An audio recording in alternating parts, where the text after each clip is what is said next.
Next is J.D. Hall.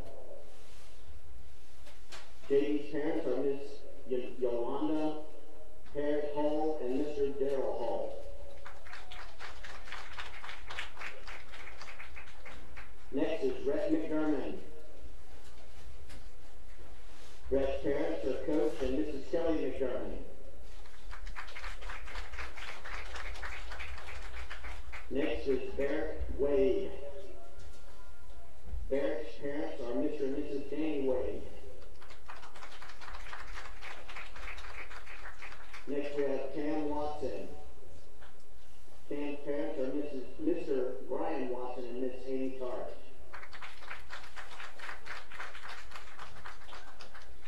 Next, Ross Wilcox. Ross' parents are Mr. and Mrs. Bill Wilcox.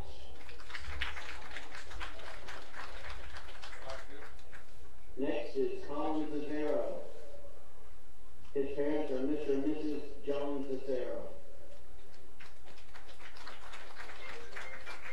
Next is his brother, Casey Cesaro. He is also escorted by his parents, Mr. and Mrs. John Cesaro. Hey.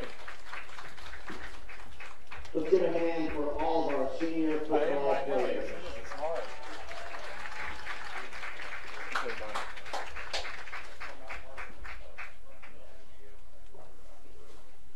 Next, our stadium band members. Senior, Amelia Allen.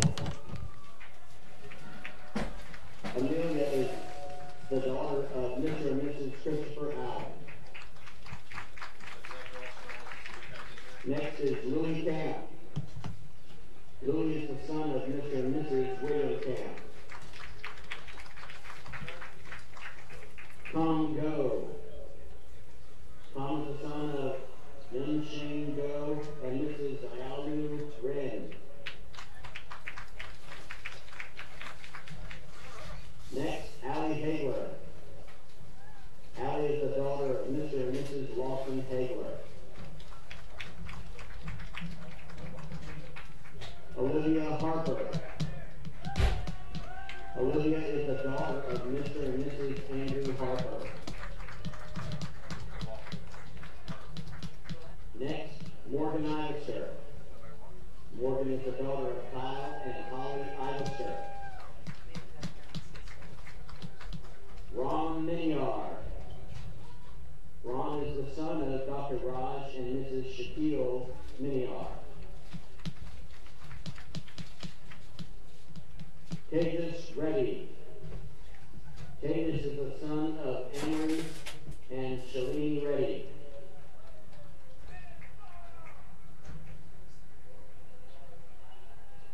Let's hear it for all of our senior stadium band members.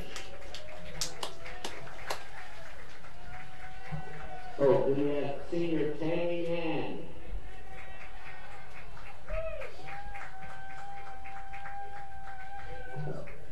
Tammy is the daughter of Mrs. Zoyan and Mrs. Benny Yu. Well, I'm in here tonight. I think you'd like it better in the It's warm in here. It's cold outside. Cold outside. better than upstairs in the cold top. It was pretty good in here. I'm inside. You took care of it.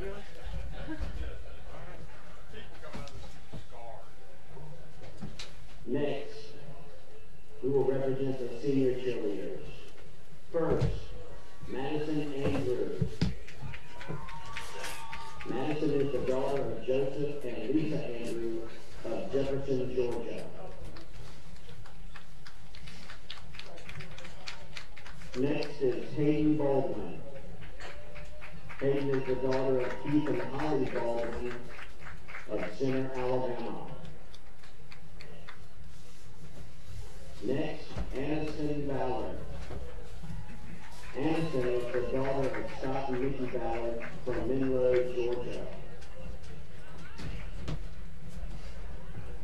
Next is Emily Brandon. Emily is the daughter of Jody and Doreen Brandon from Taylorsville, Georgia. Next is Isabella Income.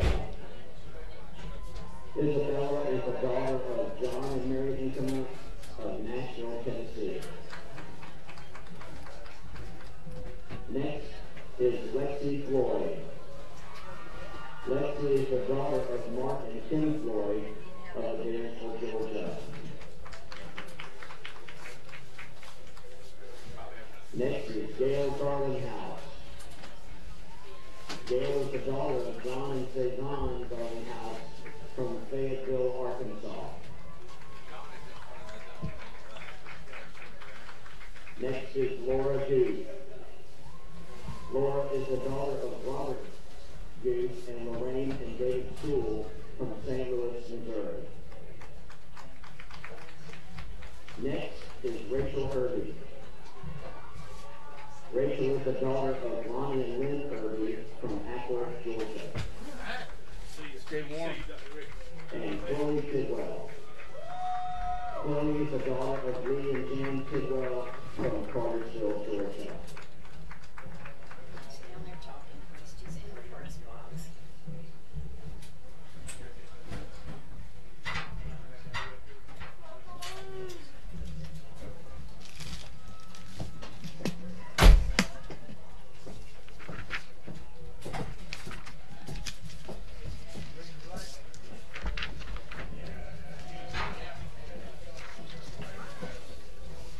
Again, we wish to congratulate all of our seniors and our senior cheerleaders for their great participation in providing us great leadership and spirit. Again, tonight's senior cheerleaders. Or maybe he dropped it. He's getting another one. I had mayonnaise on it. I can't stand mayonnaise. Really? Oh. It's like, I have a friend who can't stand mayonnaise. oh. I love it. I'm in a group called Ham, Humans Against Mayonnaise. That's how much I don't like it. So if you go somewhere and you are given a sandwich with mayonnaise on it, it's hard for you to eat. I will not eat if I get a Sandwich with mayonnaise on it. Like, seriously, I'll Chicken starve until I salad can find with something else. mayonnaise in it. Can't do it. Can't do it. Have you always? Is it always? I've just never liked it. And I know it's just one of those things. I just don't care for it. That and vinegar. Like, if there's vinegar around me, I can't stand that either. Like, if somebody's eating a salad with balsamic vinegar on it or whatever, You can smell I'm like, we're going to have to sit at different tables. Come on. Well, I need to remember that. Got all our settings right. I think so, man. I think so. I'll let you do the earbud. Okay, that'll work. Talk to your daddy. All right. Games around city. Our fellowship Christian and Mount Zion and North Cobb Christian and I'll make sure I have score stream ready to roll. Mount Perrin. Did you know that every school in 6A subregion B is a private school? Every single one of them. We only have 2 public schools in our state. It's interesting. It's because they're all in that metro area and there aren't any public schools smaller in the metro area. That makes sense. I guess we're getting close here.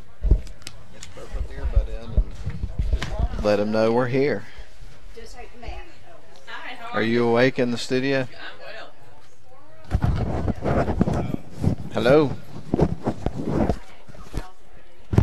Hello?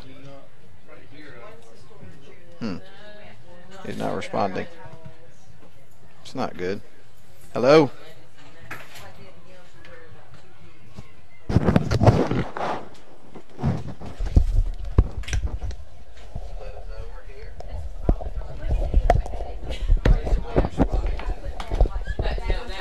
Yeah, we absolutely here. Let me just put it right here. Oh, that'd be a soft one. No, it's good. Sure. Okay.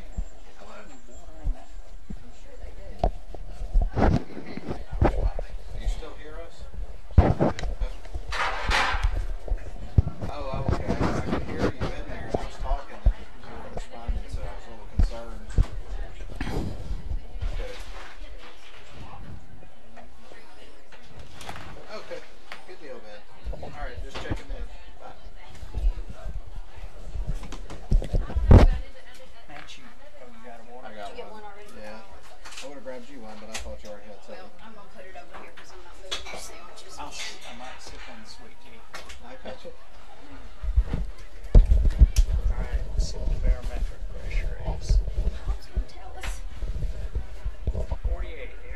Can you hear me now?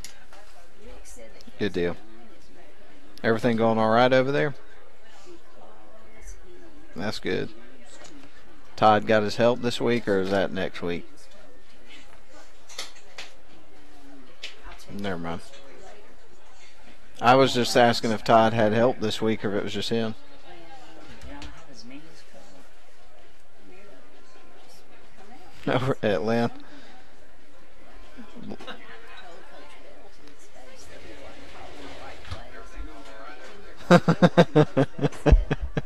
That's pretty funny. You can do that, man.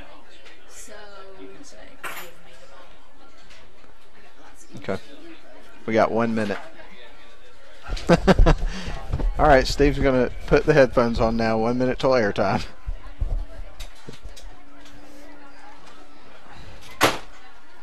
Maybe I can see. Yeah, we got a glare today.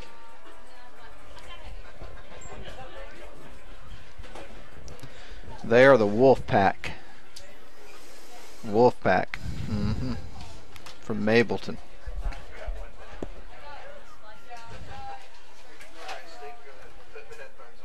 I've never figured out why it's pronounced Whitfield, but it's spelled Whitefield. Do you know? Yes, it's named after George Whitfield. Okay, it's named after George Who Whitfield, was of a course. famous evangelist during colonial times, who Okay. also was a good friend of Benjamin Franklin, even though Franklin did not believe that Jesus Christ was the Savior. And so they had disagreements about that. But he and Franklin were good friends. That's interesting. Well, exactly the answer as I was expecting. Huh? Good evening, everybody, and welcome to another great night of Darlington Tiger football here at Chris Hunter Stadium.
Let us pray. God, thank you for these lovely seniors tonight. We are right now in a prayer, so we better take a break and come back and have the start of our pregame. And that you'll just protect everyone out on the field and just let everyone play with a heart of passion. And thank you for all that you've given us and for your protection.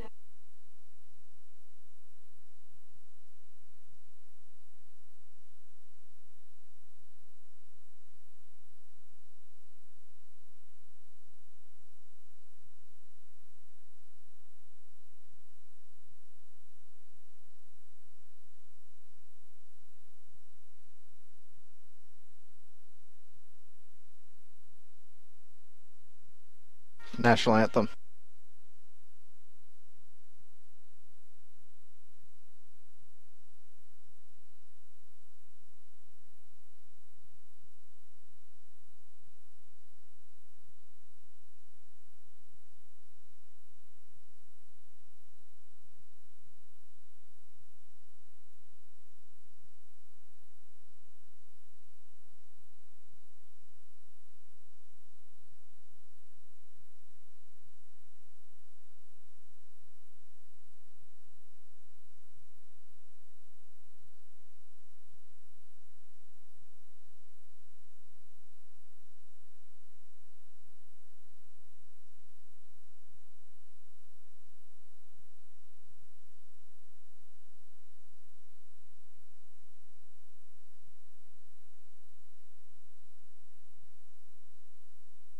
Yep.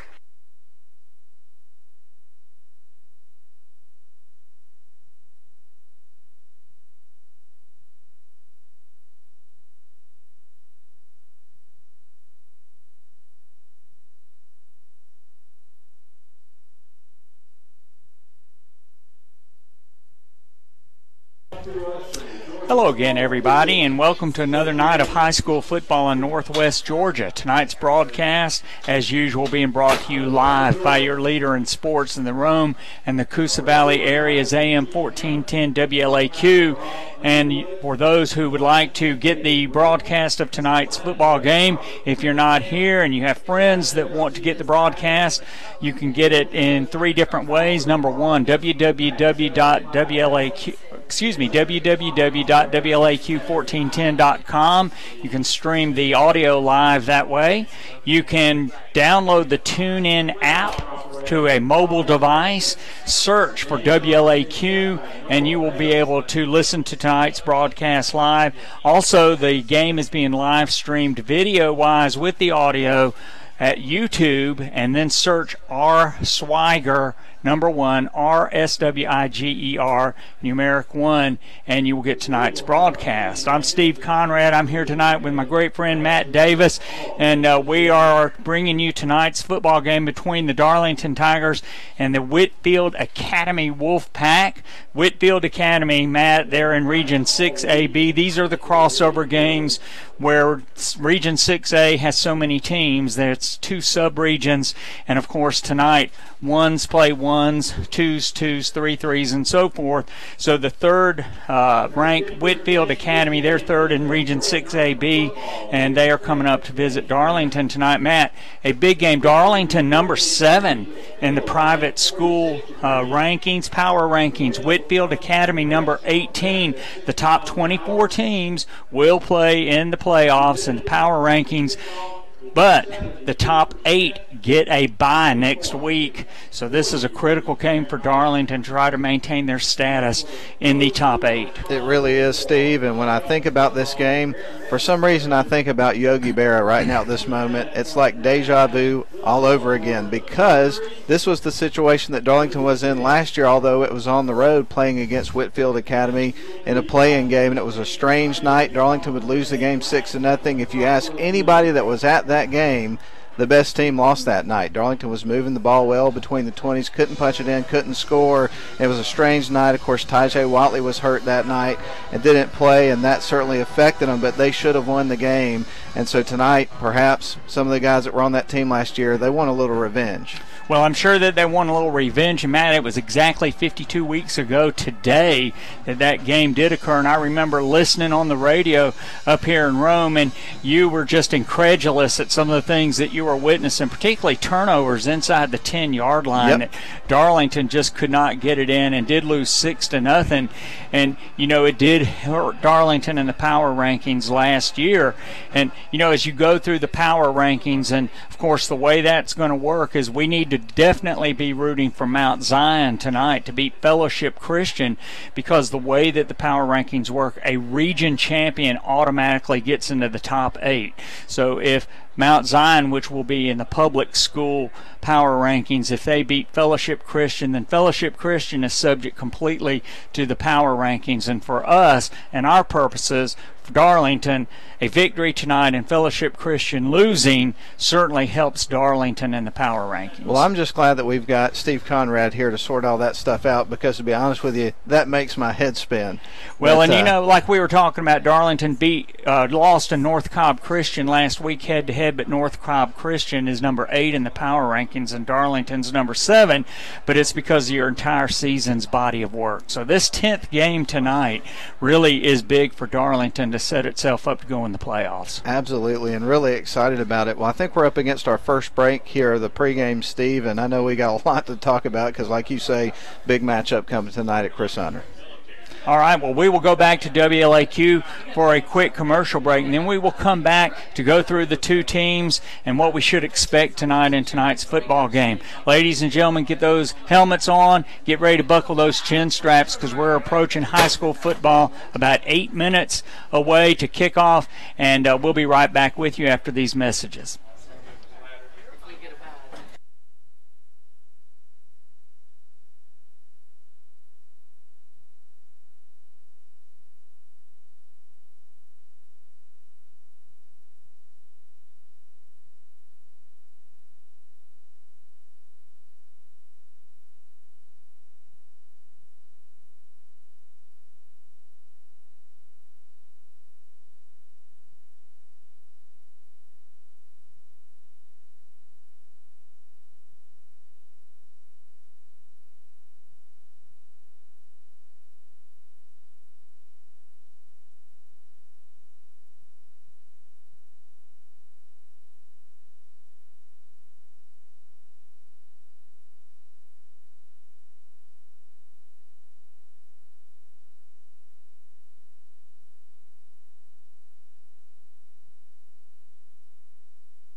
All right, we're back at Chris Hunter Stadium. Darlington hosting the Whitfield Academy Wolfpack tonight here in the play-in game to get everybody set for the playoffs that will begin next week in Georgia High School Association football. Matt, Darlington comes in at 7-2. The Tigers losing last week to North Cobb Christian 35-21. So the Darlington Tigers are 4-2 in the region. Whitfield Academy comes in at 6-3 overall. They're 5-2 in their sub-region. Coleman Joyner, first-year head coach, and he is 6-3 overall, his first year as a head coach, but he's done a great job with Whitfield Academy. And of course, they lost to Fellowship Christian last week. I think the score was 42-40, but I saw in another place 40-42. Darlington and Whitfield Academy have played twice before. One of them, the debacle you witnessed last year, Darlington lost 6-0. The other game was in 2013. The Tigers won 37-7. But interestingly enough, Whitfield Academy scores 24.9 points a game. Darlington scores 23. Whitfield Academy gives up 14.5. Darlington gives up 14.7. So the two teams are very evenly matched going into tonight's football game. But Darlington wants to run the football. Definitely, and I mean that's what they do the best. Of course, Colin Rogers has really been the bell cow for him this season, and you really could start to see that start to happen last season in this game against Whitfield Academy. He had a big game in that game, although they couldn't get in the end zone. He did a good job running the ball between the 20s, and then they kind of mixed some things up on offense. But you're right, running the football is definitely the hallmark of this team. They're going to have to do it well tonight to win against this team. And last week, Whitfield Academy against Fellowship Christian gave up 433 yards rushing. So that could bode well for the Darlington Tigers. And against Fellowship Christian, they got most of their yards passing, 82 yards rushing, and one of those was a 66-yard touchdown run by Eric Little. And so he's one of the people Darlington's got to stop. But they don't have or did not last week have the most powerful running game. And so Darlington has an advantage, I think, in that situation where the Tigers can stop the run and force Whitfield into passing situations. Then the Tigers also can run the ball. And handing that ball to Colin Rogers, who pounds the ball between the tackles, just a hard-nosed football player who likes to deal out punishment to the tacklers, or Demetrius Rogers, who comes in, who has that extra zip in his step. Once you've been trying to tackle Colin Rogers and then you try to grab Demetrius, he's past you. So if Darlington can use those two guys and control the ground and control the clock, the Tigers have a great chance of winning tonight's football game. And, you know, you got to figure that Darlington on both sides of the ball, but particularly on the defensive side of the ball, they're going to come out with a little bit extra, anger and frustration for what happened last week. They gave up 35 points. That is uncharacteristic of this Darlington, football team and their defense, and they take a lot of pride in that. And when you have a game like that with a team like this, you got to imagine they're going to come out with a little extra this week. Well, Whitfield Academy has won the toss. They have deferred to the second half, so the Tigers are going to receive the kickoff tonight. Matt, let's go through. This is senior night, so all the seniors came out tonight, but we have Rhett McDermott, Barrick Wade, Colin Zazzaro, Jacob Daniel, Cam Watson, Roth Wilcox, J.D. Hull, Ted Gardner, Casey Zazzaro, and, of course, Tommy Atha, Coach Atha's son, who has just had a grand season. Some great seniors who are playing their last official game at Chris Hunter Stadium. We would think Darlington, even if the Tigers fall out of the top 8, will have a home game, at least one more home game here at Chris Hunter Stadium. Jaquez Dow, Bryce Davis. Davis, great wide receiver, 3 TD receptions last week against Fellowship Christian. Walker Smith, Eric Little, who had a 66-yard touchdown run last week for Whitfield. They are the academy for Whitfield Academy. So the teams are coming out on the field now. And, Matt, this just shapes up, if you're a Darlington fan, to be a slobber knocker. It really does, and if you want to talk keys to the game, for Whitfield Academy, I would say stacking the box. If Whitfield can come out and stop the run, they're going to be giving themselves their best shot of winning. For Darlington, establishing the run game against a team that has trouble stopping the run. Like you say, that really works in Darlington's favor. Should be doable with guys like Colin Rogers, Demetrius Rogers running behind the O-line. And again, the defense really has to get back on track in this game. It should be a fun game, Steve. Yeah, and I talked to Colin Rogers before the game. He had a hyperextended elbow from last week, Matt. And, of course, I know all competitors, they are not happy if they running backs, for example, if they fumble the ball, but they flush it. You got to get over that. But then they also say, hey, I want to make it up to my team. And I expect him to come out tonight and really have an extra burst of energy, which could really set the tone for the Darlington Tigers tonight. Absolutely, and of course one of the things that fans will be watching tonight is he's getting really close to 1,000 yards rushing for the season, and more than likely tonight, the way things have been going for him, he'll eclipse that. We don't have the official number that I know of right now, but he's getting real close, isn't he, Steve? He's got 992 yards rushing according to the GHSA website this morning, or the email that they send out. So, and our executive producer, Gina, is going to be tracking his yardage so we can tell people when he goes over 1,000 yards.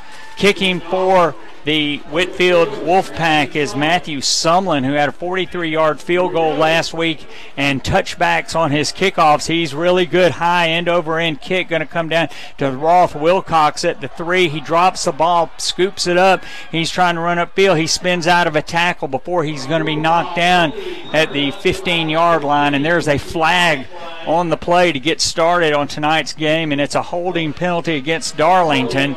So first play out of the gate, Darlington has a mistake, Matt. You hate to see that because last week their game, particularly in the second half, was marred with mistakes, and you come out, opening kickoff, you muff, of course, the kick, drop it, pick it up, and then get a penalty right out of the gate. That's not the way you want to start things, Steve.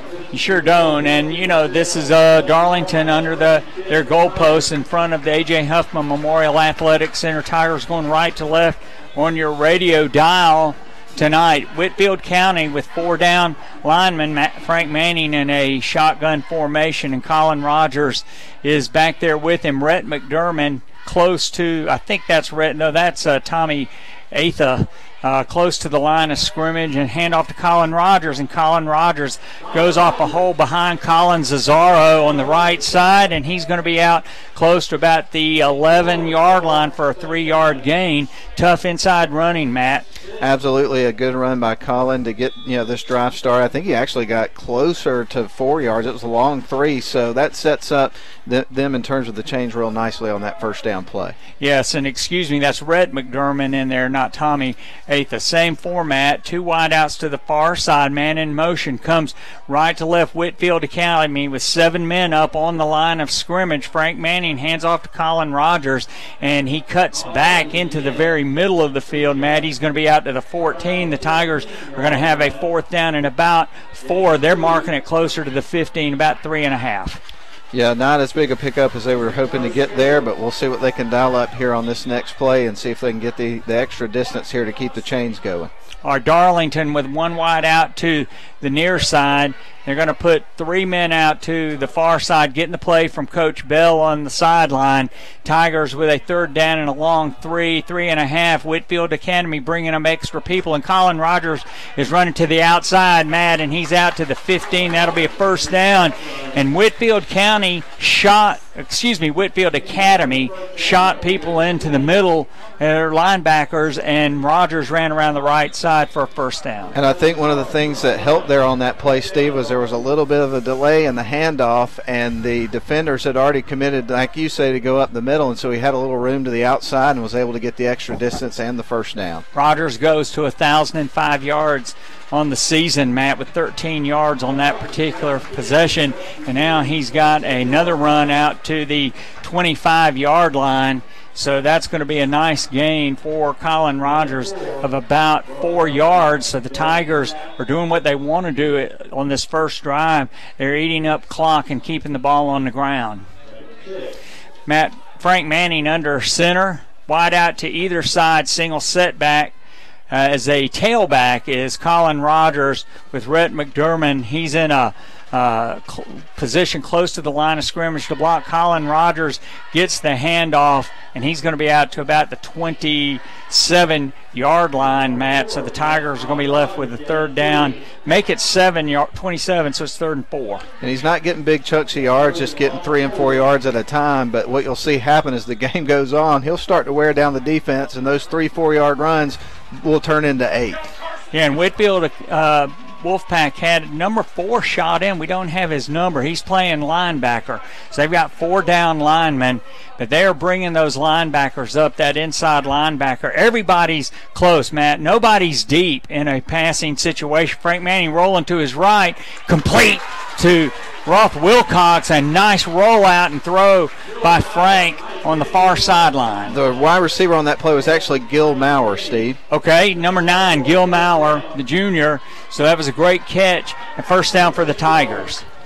That was a big-time play. I don't think the defense was quite ready for that one. They've been running the football, and that's what they got to do, kind of mix it up with the pass from time to time. 4 wide outs to the near side. Whitfield Academy still bringing extra people up. Matt, there's really only one person deep for the Wolfpack. He's playing over on this side.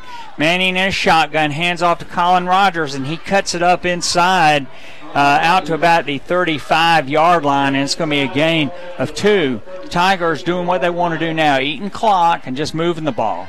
And the defense for Whitfield Academy is doing exactly what you'd expect them to do. They're stacking the box, trying to stop the run, and so far the running game's still been effective here for the Tigers. And it makes Colin Rogers' yards this year even more impressive, Matt. Hand off to Colin Rogers, straight in the middle, 40. Out to about the 43, and he just burst through that hole, Matt, for first down yardage. And what I was about to say was that it makes his yardage more impressive this year because people have stacked the box against Darlington all season long.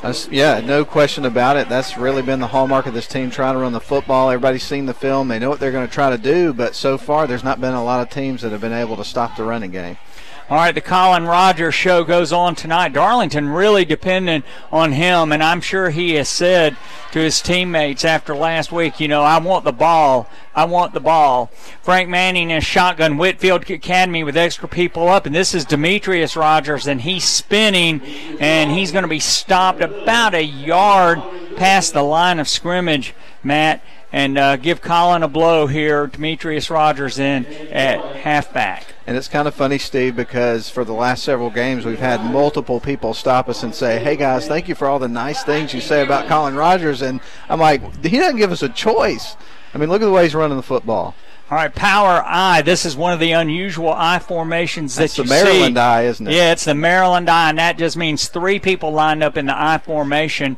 And now Tommy Eighth and Rhett McDermott, they move out. Frank Manning, he's rolling to his right, complete to Rhett McDermott, 50.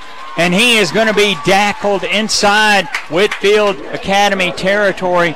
And, Matt, that was just a great play by Frank Manning, rolling to his right, and he hit McDermott in full stride, and the Tigers have another first down. And this is exactly what you want to see if you're a Darlington fan right now. You've had 2 pass plays, both successful. Everybody looks in rhythm right now on offense. Haven't made any mistakes on this drive. They just got to keep it going.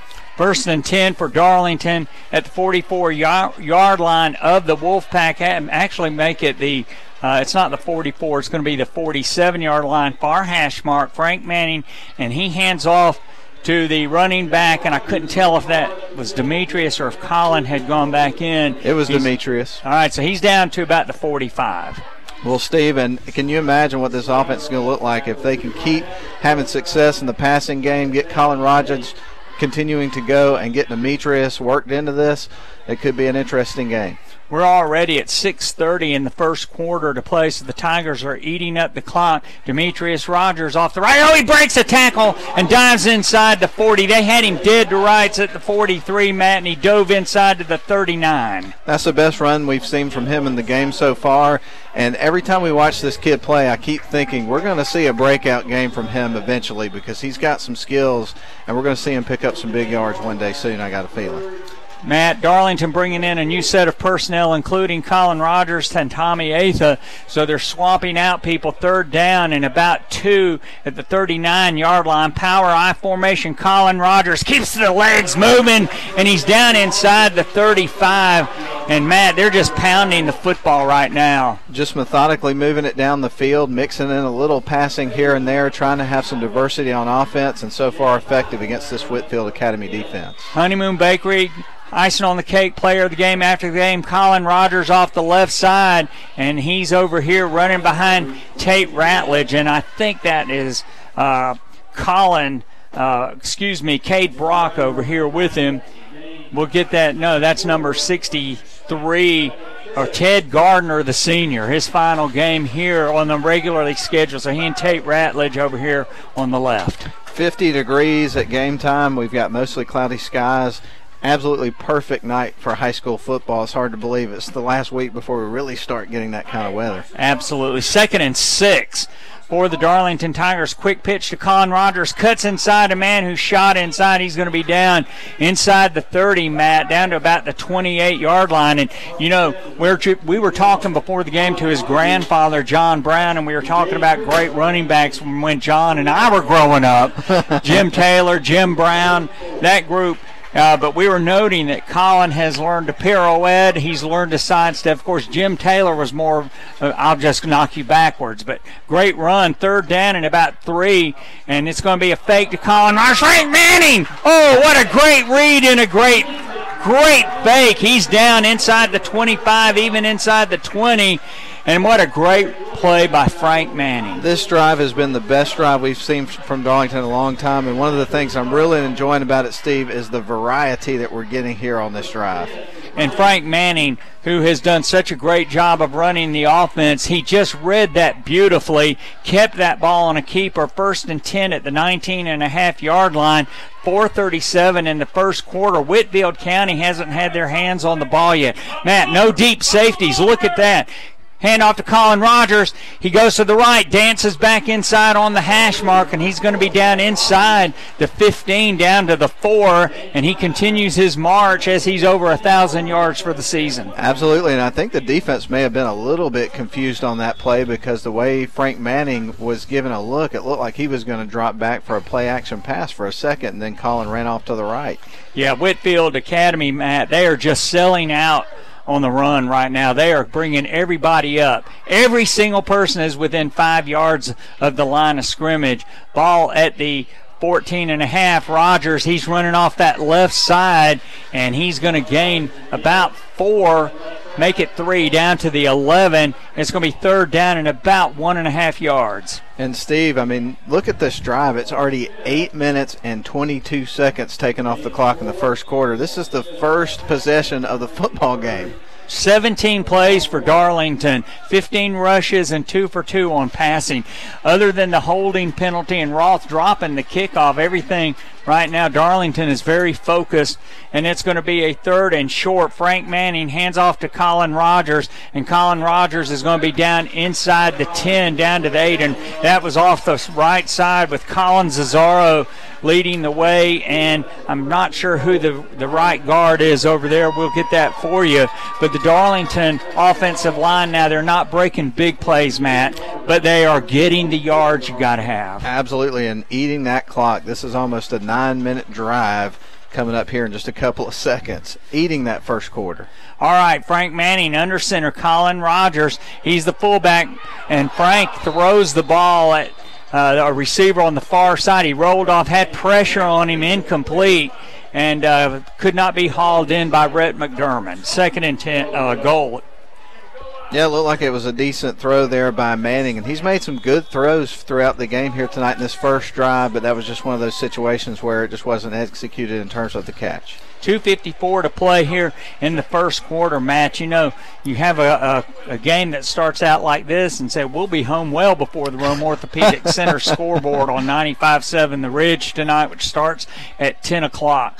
Manning in a shotgun, wide out to either side. He's going to hand it to Colin Rogers, who steps inside, keeps his feet moving, and that's going to be a touchdown. Holy cow, Matt. He just took that ball, stepped to the side, kept his knees and legs moving, and a great run right through the middle of the Wolfpack defense. 8-yard touchdown run for Rogers. Yeah, it was an interesting run, too, because when he got off and running, it looked like he kind of got tripped up and actually almost tripping got the momentum moving forward, and he scored a pretty easy touchdown.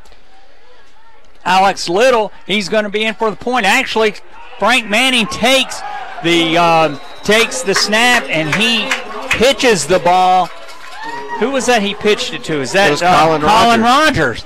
So Colin Rogers got into the end zone. The 2-point conversion is good, and then he got his face mask grabbed, jerked down by it, Matt. Very dangerous play. It was dangerous. I thought it was either a face mask or a horse collar or something of that nature, but he got a hold of him pretty good. Yeah, personal foul face mask against Whitfield Academy, and that will be assessed on the kickoff. But, Matt, what a picture-perfect drive. 2:49 to play here in the first quarter. And Whitfield Academy has not had their hands on the ball yet. And you got to remember, Darlington started their drive on their own 8-yard line, so it was a 92-yard drive, just got it down the field, ate up most of the first quarter. That's the way you want to start the game, Steve. 92 yards, and Colin Rogers had 60. Wow. So on the ground, what a great drive. And Matt, our executive producer, keeping our stats, 17 rushes and 3 passes. So 20-play drive to start the football game for Darlington, and the Tigers are up 8-0. Absolutely, and you knew that wanted to see Darlington come out strong here to begin this game, get the bad taste out of their mouth from what happened last week, so they can just move forward and get things back on track. And I tell you that they couldn't have started any better than that drive right there. And Matt, other than the incomplete pass, it was picture perfect. Definitely, it really was. Of course, you had the muff kickoff return attempt, but they recovered from that, and then, like you say, from that point forward, it was perfect with the exception of that one pass. All right, Little ready for the kickoff. He's going to be kicking off from the 45-yard line of the Wolfpack high end over and kick. This will be a touchback. And, Matt, there was also another thing about that drive that was interesting. 20 plays by the Darlington Tigers, not one negative yardage play on the entire drive. All around, just a perfect situation, and hopefully that's going to give them the confidence they need moving forward in this game, because I think this is probably a team they should beat, Steve. Yeah, well, yes, and especially if you look at the power rankings, wherever you are around the world, if you think we're effusive in our praise about that first drive, we are, because it was really picture perfect. 20 plays, 92 yards, and 7 minutes and 11 seconds out of the first quarter.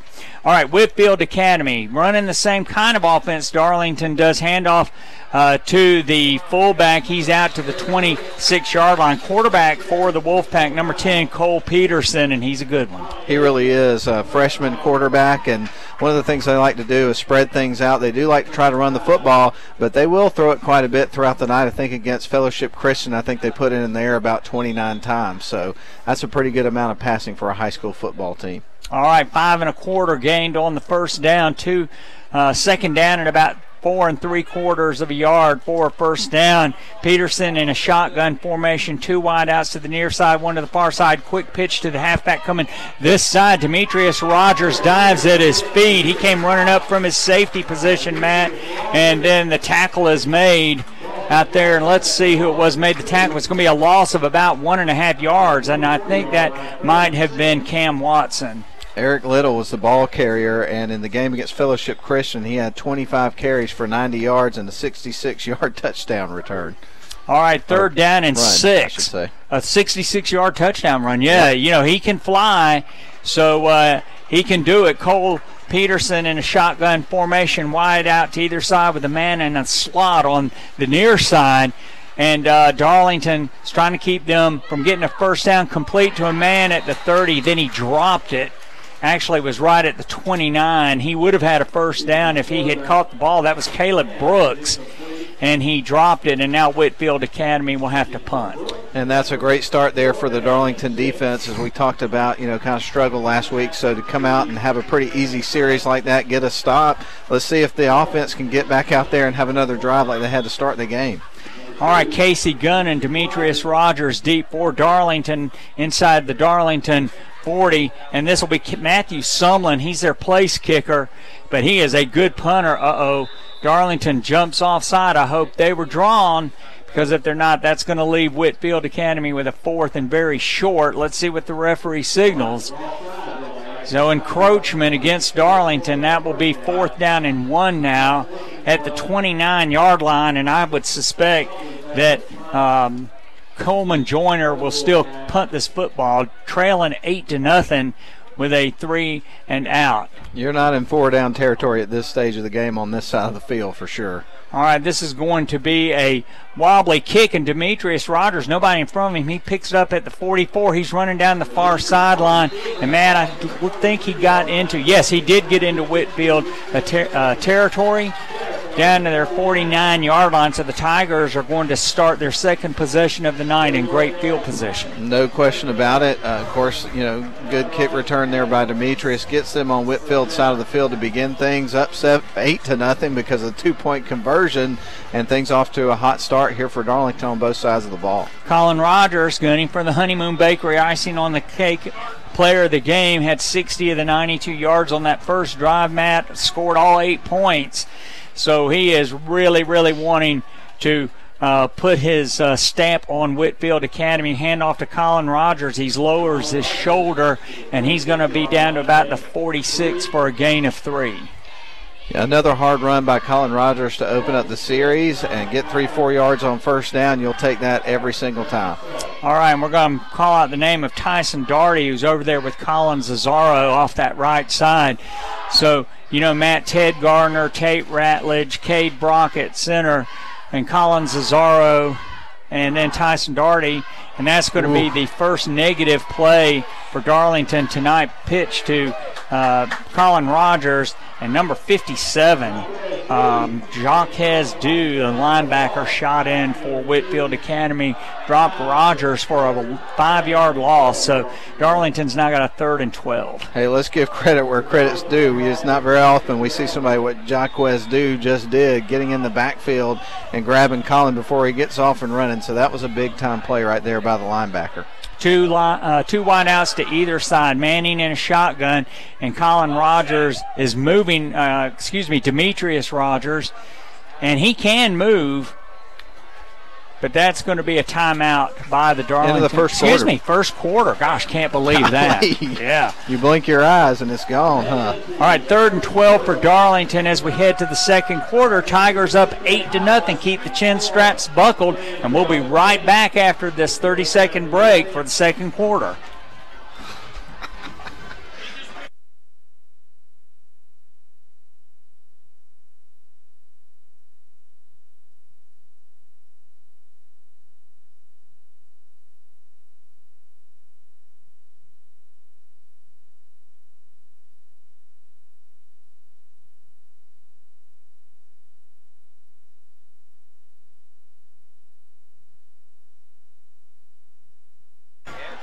All right, we're back at Chris Hunter Stadium, and Matt, Darlington did exactly what they wanted to do in that first quarter, other than that last play where Jacques Diaz came in and stopped him. Let's see, 1 minute and 30 seconds.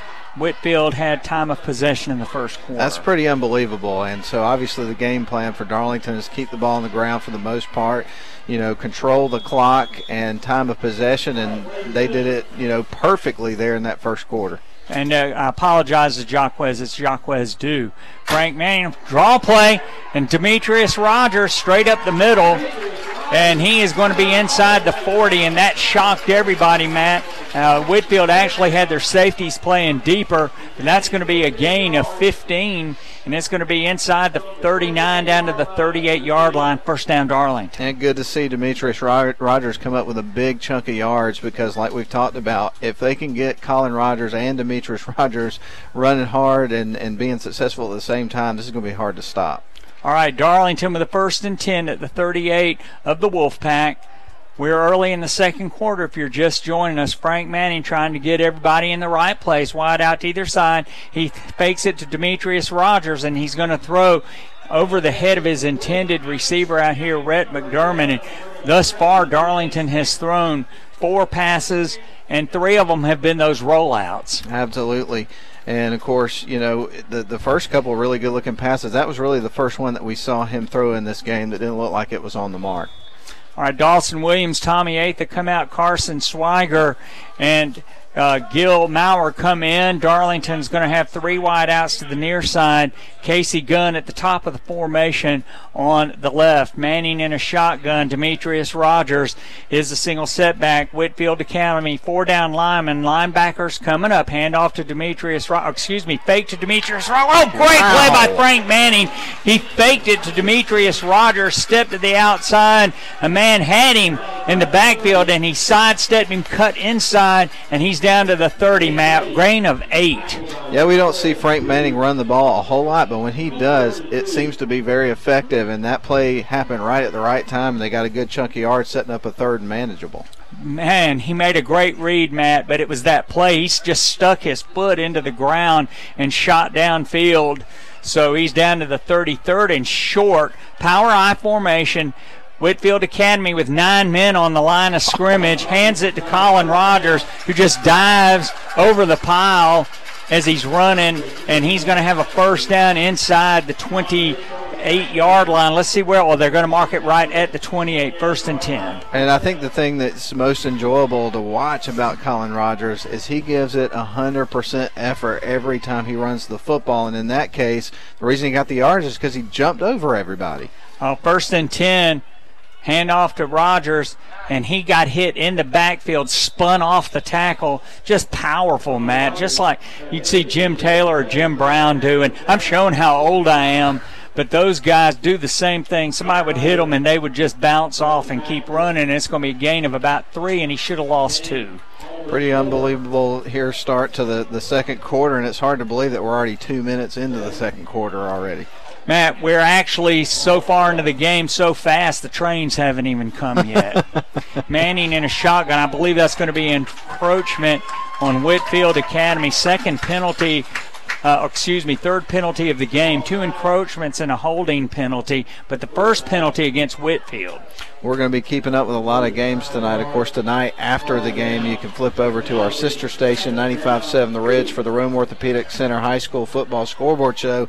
There's some big games taking place around the area tonight, and a couple of them are in Region 7 AA. You've got Chattooga and Pepperell playing, and you got Coosa and Gordon Central playing for that last spot in the playoffs. Yeah, you know, it's just hard to believe this is the 10th game of the regular season, and next week the playoffs start. Frank Manning fakes it on the bubble screen. He's looking downfield. He's got running room as he escapes a tackler, flag down. That is typically a holding penalty, and Frank Manning trying to scramble. He would have had a first down, Matt, but this is probably going to come back.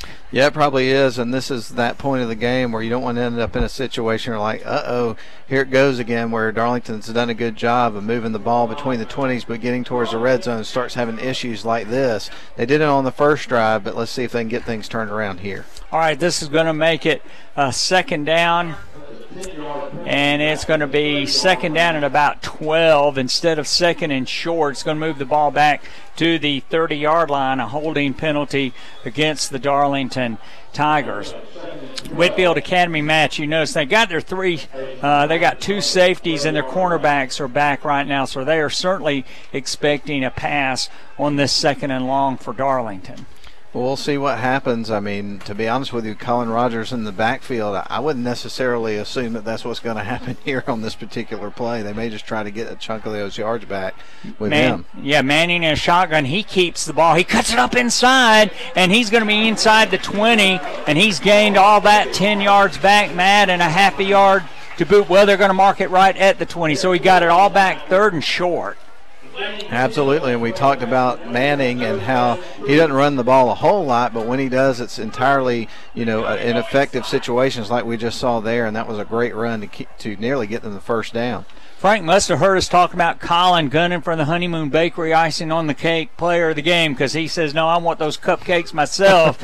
So Frank's really playing a great game tonight. Power I formation. Whitfield Academy is bringing up the house, and Manning keeps it on a quarterback keeper from under center, and he's going to have a first down, Matt. Another first down, moving the chains here for the Darlington Tigers, and it's great to see them recover with a couple of positive plays, getting that first down after a mistake after picking up a penalty, so they got things back on track with this drive. 7th first down for the Darlington Tigers tonight, and we are at the 8:14 mark of the second quarter. Tigers up 8-0. If you're just joining us on a long 20-play, 92-yard drive to start game, 10 first downs for Darlington, and Colin Rogers, oh, what a great run, Matt. He just took that ball, and that time he danced his way inside the 15. I must confess, I never saw Jim Brown dance.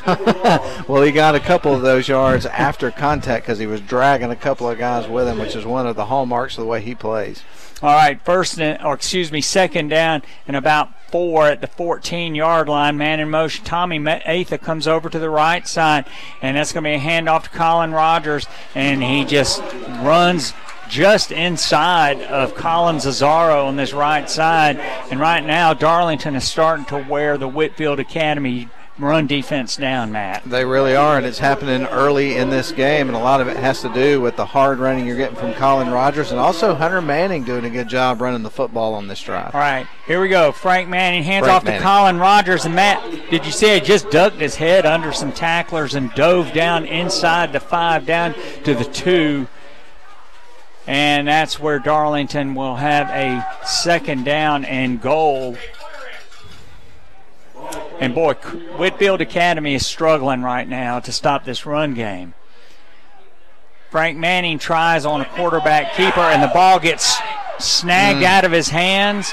And a Whitfield Academy player is running down the sideline, and he's going to have a touchdown. And Frank Manning just had the ball snatched out of his hands. I didn't see the number. It was Bryce Davis who just ran that back. Wow, how fast things can change. You're trying to go up 14-0, and then instead of up 14-0, you're up 8-6. Woo! Wow. 98 yards. He picked it up at the 2-yard line. Bryce Davis did, and took it all the way back to the house after the fumble for a touchdown. It is a touchdown and a sideline warning against Whitfield Academy. All right, well, boy, talk about something that can take the wind out of your sails. You're not kidding, Stephen. It felt like, up until that point, that Darlington might be in a situation to put on a dominant performance. And like you say, it's amazing how quickly things change. Matthew Sumlin comes in for the point after Darlington up 8-6. Tigers had a 2-point conversion. And here the ball is it's going to be blocked. I think he got it through. Oh, did he? He got it. He did get it through. Boy, Tate Ratledge came in, and it looked like he had it blocked, but no, it's a good extra point. So Matthew Sumlin kicks the extra point, Matt, and now the Darlington Tigers are up 8-7. So we're going to send it back real quick for a 30-second break. 6:41 to play here in the first half. Darlington up 8-7, and we'll be right back.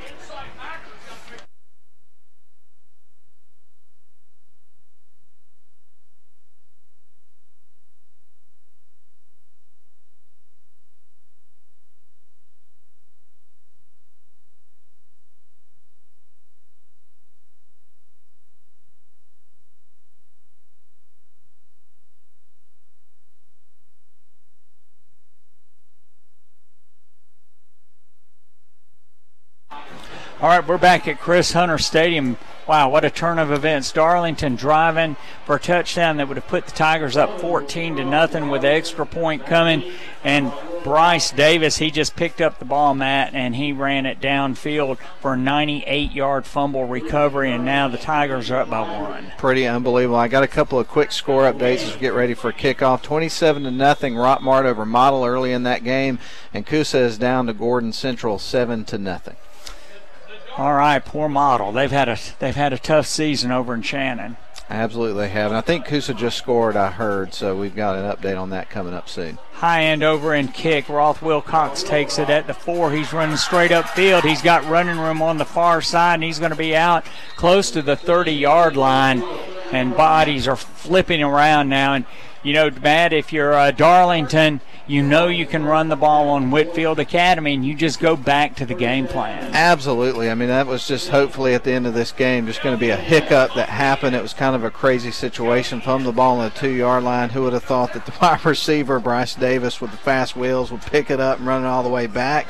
But it's just like they always tell you, just got to pick it up, move on to the next play, and just get your momentum back.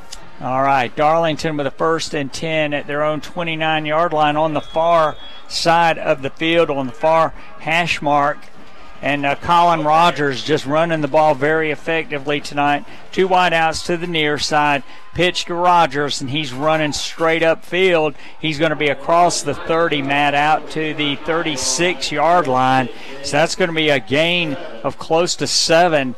And this is what Darlington has to do to answer that. You've just got to go back and you've got to say, okay, you scored, but that was a fluke, and we're going to kick you in the teeth. That's right, and that's what they did on that play. I mean, it looked like that was the type of play where you might get 2 or 3 yards, but the way Colin Rogers just comes right at you and moves through all the players and got 7 yards out of it. 6 minutes to play here in the second quarter. Darlington up 8-7. Colin Rogers just running inside right now, and he's running right over the center right now, and that's Cade Brock. And you know, Matt, you're just sitting here saying to yourself, you keep pounding this, and Darlington's getting a little more and a little more and a little more. I don't see any reason why they would change that game plan. Colin Rogers comes off here to take a little bit of a breather. Demetrius Rogers back on, Steve. I tell you, the 2 running backs, the Rogers brothers, they are really great. Demetrius Rogers to the outside, and he's trying to look for running room. Great block out here. Great block, Matt, by Barrick Wade. And Demetrius Rogers hesitated, then ran inside of that block, and he's got a 1st down at the 48-yard line, mark at 46 of the Wolfpack. Jackson Lewis finally called up with him and hauled him in, but we've seen some big plays already in this game by Demetrius Rogers, and certainly think he's going to be a big factor in this one as it goes on. Yeah, and we've got to just talk about the fact Demetrius Rogers, you can watch him growing up as a running back. That was a great play where he read his blocks. And snapped to Frank Manning. He dropped it. I couldn't tell if it was a bad snap. And referee's talking to one of the Darlington linemen downfield.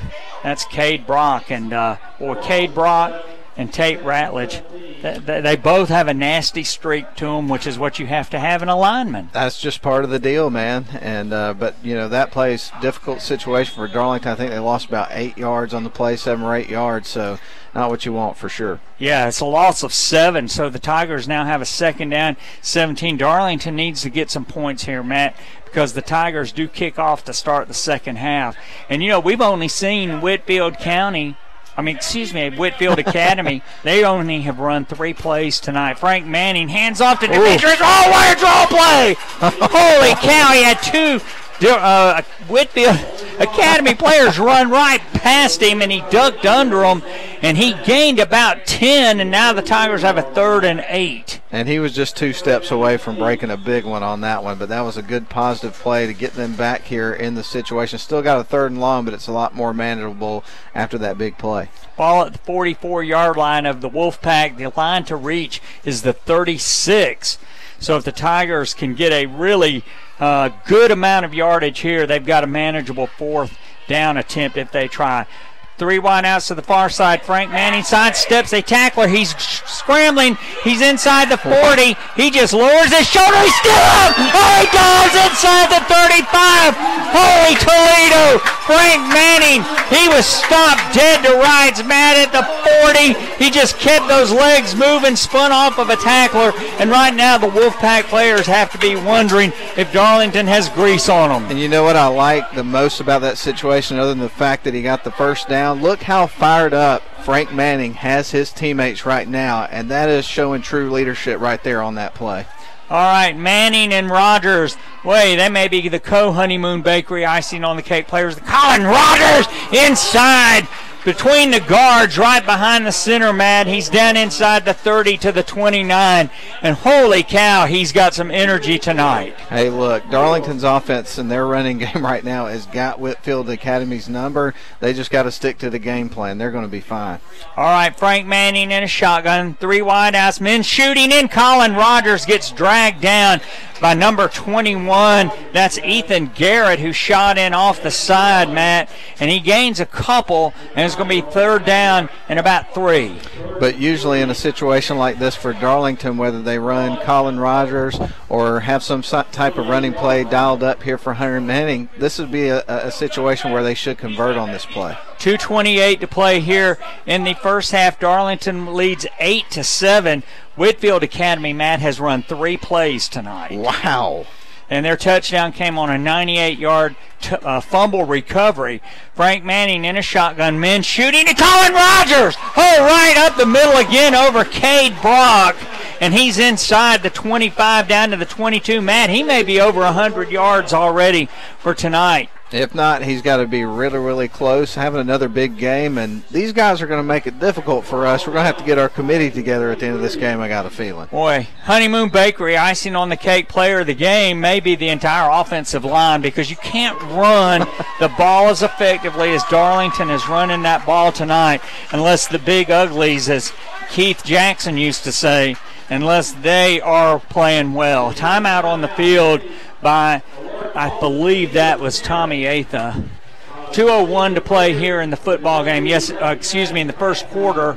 Darlington 8, Whitfield Academy 7. And I take that back. It was Whitfield Academy that called the timeout. Matt, you're sitting here, and we are, the 8:30 train hadn't even come through here yet, and we're almost to the end of the first half. Absolutely, and Darlington's offense is just playing as well as we've seen them play in the last several weeks, and to see them kind of bounce back from the situation they had last week against North Cobb Christian. Yeah, you've had a couple of hiccups in this game, but so far in this game, I mean, when you look at the score and see it's 8-7, it really doesn't feel like that at this point. Well, it shouldn't, and Darlington had that long drive that was stymied on the fumble that was returned for the touchdown. So Whitfield Academy has 7 points, but they've only run 3 plays in tonight's football game. That'll make your head spin right there when you think about that. You know, if you're Coach Joyner, you're just shaking your head. You are thankful you're down by only a point. Frank Manning, under center, man in motion, left to right is Barrick Wade.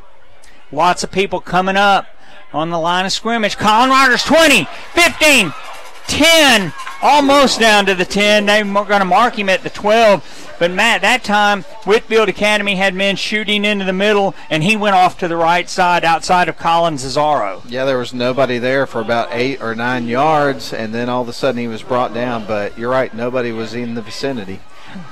Pitch to Colin Rogers, cuts it up inside. What a dance move there. You know, he just cut that up, and he was on one leg going through the line of scrimmage down inside the 10, and the Tigers are now going to have a second down, Matt, in about 6. And, you know, we talk about what a physical running back he is, and that is the truth, but he definitely has good vision. He can find the running lanes, and he's able to make some cuts that gets him some extra yards, and we saw that on that play. Tigers trying to run the play clock down. 1:20 to play here in the first half. If you're just joining us, Darlington up 8-7. A fluke play gave Whitfield Academy their touchdown. Rogers off the left side, and he cuts it inside the 5-yard line. Let's see where they mark it, Matt. I think it's going to be fairly close to the 4 to the 3.5. And that was another example of what you were talking about, the offensive line creating some space for Colin to run, trusting those big guys up front to get you down to the goal line. Inside the 50-second mark, with the play clock running down here, Darlington trying to milk the clock down to nothing. Power I formation, handoff to Rogers. He leans in.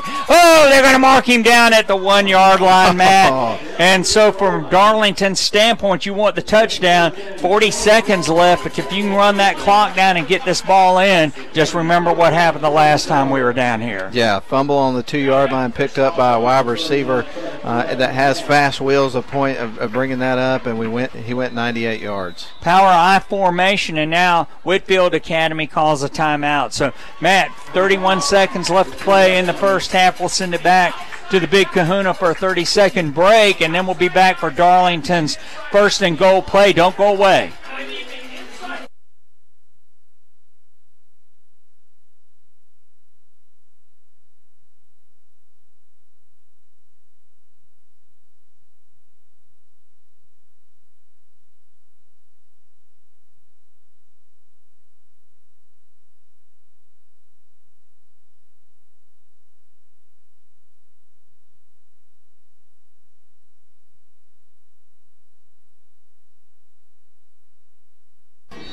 All right, we're back here.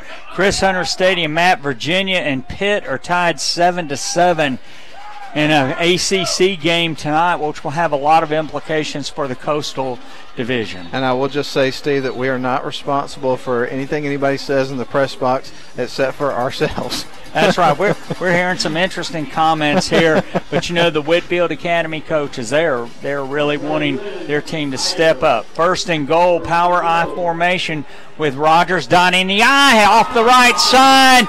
Cade Brock, Colin Cesaro, and I believe that's Tyson Daugherty. Touchdown for Darlington. Rogers' second touchdown of the night. Matt, 14-7 is the score. Alex Little comes in for the point after. And boy, what a textbook first half for Darlington, other than the fumble returned by the Wolfpack. Really, I mean, when you look at it, they've had 3 very solid drives in this game, with the exception of the fumble. I mean, they were knocking on the doorstep. This game should be 21-0 or 22-0 at this point. Swigert to Manning to Little, it's good, and Darlington goes up to 15-7. And so we got 27 seconds to half. Matt, Darlington controlling the game tonight. And at halftime tonight, ladies and gentlemen, we'll go over the stats. We also will be talking about the Honeymoon Bakery, icing on the cake player of the game. Honeymoon Bakery down on Broad Street. We also will talk about the loss of a great football writer. Yesterday, Paul Zimmerman died, one of the great football writers for in the later part of the 20th century, Matt. And you know, he started writing in he started watching football when he went to his first football game in 1943, and he's one of those last people that watched the different eras unfold, and we'll talk about him a little bit. But we got, you know, just a great night for football, and it's always happier to be on the top end of the score. And I will assume that we're probably going to find our way to the topic of college football, because there's some pretty exciting matchups coming up this weekend. Yes, and we won't repeat exactly what Nick Saban said when he was asked if he would kick off or receive if they won the toss. All right, Alex Little kicking off for Darlington, and it's going to be a squib kick, and it's going to roll past a man who was falling down, who now falls on the ball. And so 25 seconds left in here in the first quarter. Whitfield Academy, and this is stunning, Matt, they are having their second possession of the night. It is stunning, and certainly understand the decision there to squib the kick with what we saw earlier with the fumble return for a touchdown. Do not want to get the ball anywhere near one of those guys with the fast wheels and give up a big play here as we're getting ready for everybody to go to the locker room. And Mount Zion leads Fellowship Christian 7-0. Which Darlington is happy for that. We are Eagles fans tonight, wanting Fellowship Christian to fall. And Darlington has a man who shoots across the line of scrimmage. That will be encroachment against the Tigers, so it'll be a 1st and 5 at the 40-yard line for the Wolfpack. And we'd give you a report on how the Darlington defense has done in this game, but there is no report because they haven't been out there. 3 plays, 1 possession for the Wolfpack. All right, Cole Peterson, the freshman at quarterback for the Wolfpack. They get the ball to start the second half. Darlington with 2 safeties, 20 yards downfield, Matt. So they are guarding against a long pass play. And, of course, if you're the Wolfpack, you have nothing to lose. It's going to be a handoff to Bryce Davis. He cuts through the line of scrimmage, and he's going to be tackled in Darlington territory at about the 42-yard line. So 19 seconds left, and you've got to really be careful because Matthew Sumlin can kick a long field goal. Timeout by the Wolfpack, but he kicked 43-yard field goal last week against Fellowship Christian. Pretty unbelievable, and when you looked at that score at the end of the night, it probably was a little bit surprising to people, I think.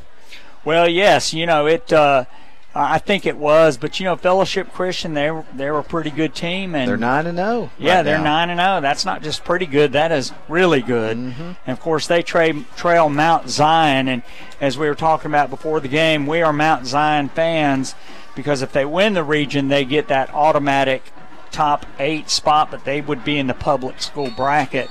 So it leaves Darlington an opportunity to move up in power rankings. Absolutely. So there's still an opportunity if Darlington can take care of business here that they may end up getting a bye in that first round like they did last year. All right, Well, Darling. I guess they didn't last year, actually. Yeah. All right, 1st and 10 for the Wolfpack. 3 wideouts to the near side, 1 to the far side. Single setback. Cole Peterson in a shotgun. He's looking downfield. He's got a man on him. It's going to be intercepted. Oh, dropped. Boy, Demetrius Rogers had that ball in his hands. He cut inside of the receiver, Matt. And that took 4 seconds off the clock. But if he catches that ball cleanly, he's up the far sideline. And right now he's asking himself, how in the world did I not come down with that ball? Because he had it right in both hands. Yeah, Cole Peterson's eyes, they were watching it the whole time. And Demetrius Rogers, he and Kobe Nadeau, they are playing deep right now, so they're just watching the quarterback. Peterson in a shotgun, 3 wideouts to the near side, 1 to the far side. He's looking to his left, has a man on him. He's going to throw the ball downfield, and it is in and out of the hands of his intended receiver, Roth Wilcox, on the coverage, knocked it forward. And so that's going to be an incomplete pass. 9.9 seconds left. And, Matt, they don't have any timeouts left either. No, so we're down to the last 10 seconds. They'll get, 1 play, maybe 2, and we'll see what happens. But so far so good for the Darlington defense. All right, Darlington's dropping their safeties way back, and the cornerbacks are not playing close to the line of scrimmage either. So Tigers with 3 down linemen. They're getting a little bit of a push. They've got their linebackers coming up. 3 wideouts to the near side, 1 to the far side. 3rd and 10. Tigers up 15-7. Throw the ball. Cole Peterson throws it, and it looks like it's complete. From here, it looked like it hit the ground. And that's what the Darlington players thought, but that's not what the officials saw. 3.7 seconds left to play. Ball at the 31-yard line. And Peterson, he's going to take the ball, and he is going to spike it. I think he spiked it. Tate Ratledge. That's the end of the first half, Steve. Boy, I'm not sure what happened. The coach, oh my goodness, the Wolfpack coach is running out on the field. Darlington's trying to run off the field. He is yelling at the referee, Matt. Oh my goodness gracious. Boy, Yeah. I'm sure that is Coach Joyner, and he is immediately ran out on the field because the time expired, and I'm kind of like him, depending on when Peterson got, it's into the first half. When he got that ball, there was 3.7 seconds left to play, and if he didn't get it off right away, it ran out before he could get it spiked and the ball down. It looked like he was intending to spike the ball, but when he started to drop back to do it, Tate Ratledge had knocked him on the ground already, and time expired, is what it looked like. But nonetheless, good old Tate knocked him backwards. And with authority as well. Oh, boy, what a game here at Chris Hunter Stadium as we go to the half. Both teams are running out on the field, and I'm really somewhat shocked that Coach Joyner didn't get a penalty. But Darlington 15, Whitfield Academy 7 at the half, and we're going to send it back to WLAQ for some commercial messages, so the Big Kahuna will guide us through that, as well as some scores before we come back, and then we will talk about the first half. Ladies and gentlemen, don't go away. Got a lot to talk about at halftime here tonight at Chris Hunter Stadium. Darlington 15, Whitfield Academy 7 at the half. Okay.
All right, ladies and gentlemen, we're back here at Jerry Sharp Field at Chris Hunter Stadium.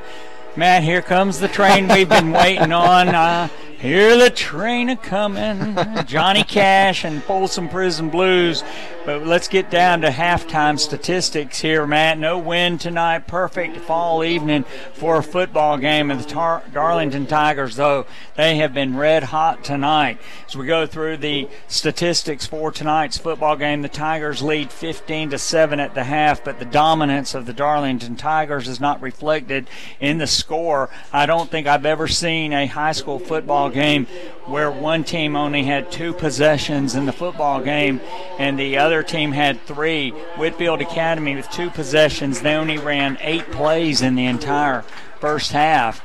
Darlington with 3 possessions ran 42 plays on the ground, 4 passes, 2 completions. So the Tigers ran 46 plays, 20 of them on that first drive.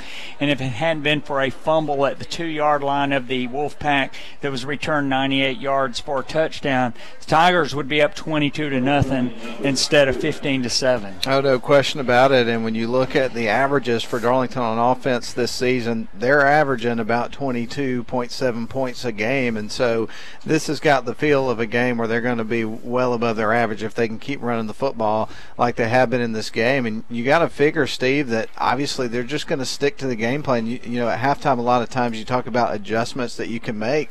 I mean, if you're Darlington, what sort of adjustments do you need to make? They've been running the ball effectively.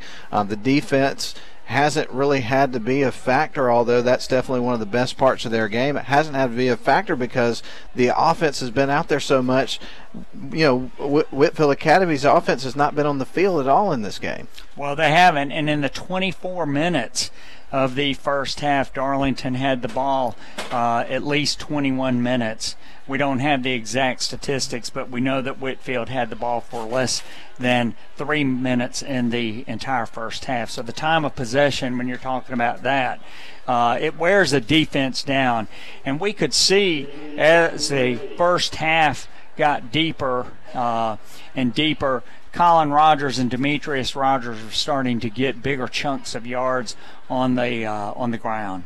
You know, if Paul Johnson tonight for some reason has decided to flip it on the Darlington stream or whatever, as of course Georgia Tech's up at Chapel Hill to take on North Carolina tomorrow, he's probably going to send Tommy Athan, the coaching staff, a card or something and congratulate them on the dominance and controlling the clock in this game.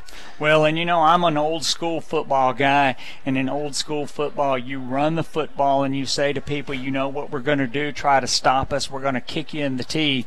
And on defense, you say, you think you're going to run the ball against us, you're not going to run the ball against us. We're going to make you pay for every yard that you get.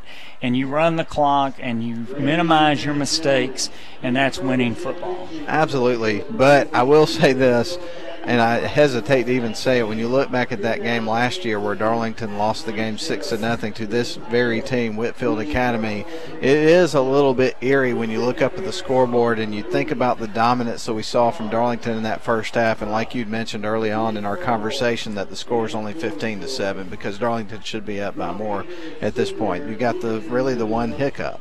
Well, Darlington should be. The Tigers have 17 first downs to 2 first downs for Whitfield Academy, and their 2 first downs came on their last possession inside a minute when they were passing the ball trying to get downfield.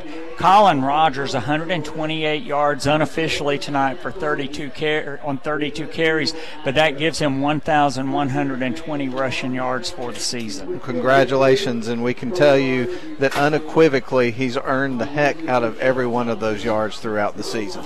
Yeah, and as we've watched the season, he and Demetrius Rogers, you've just watched them continue to improve as running backs. You know, there's a big difference between just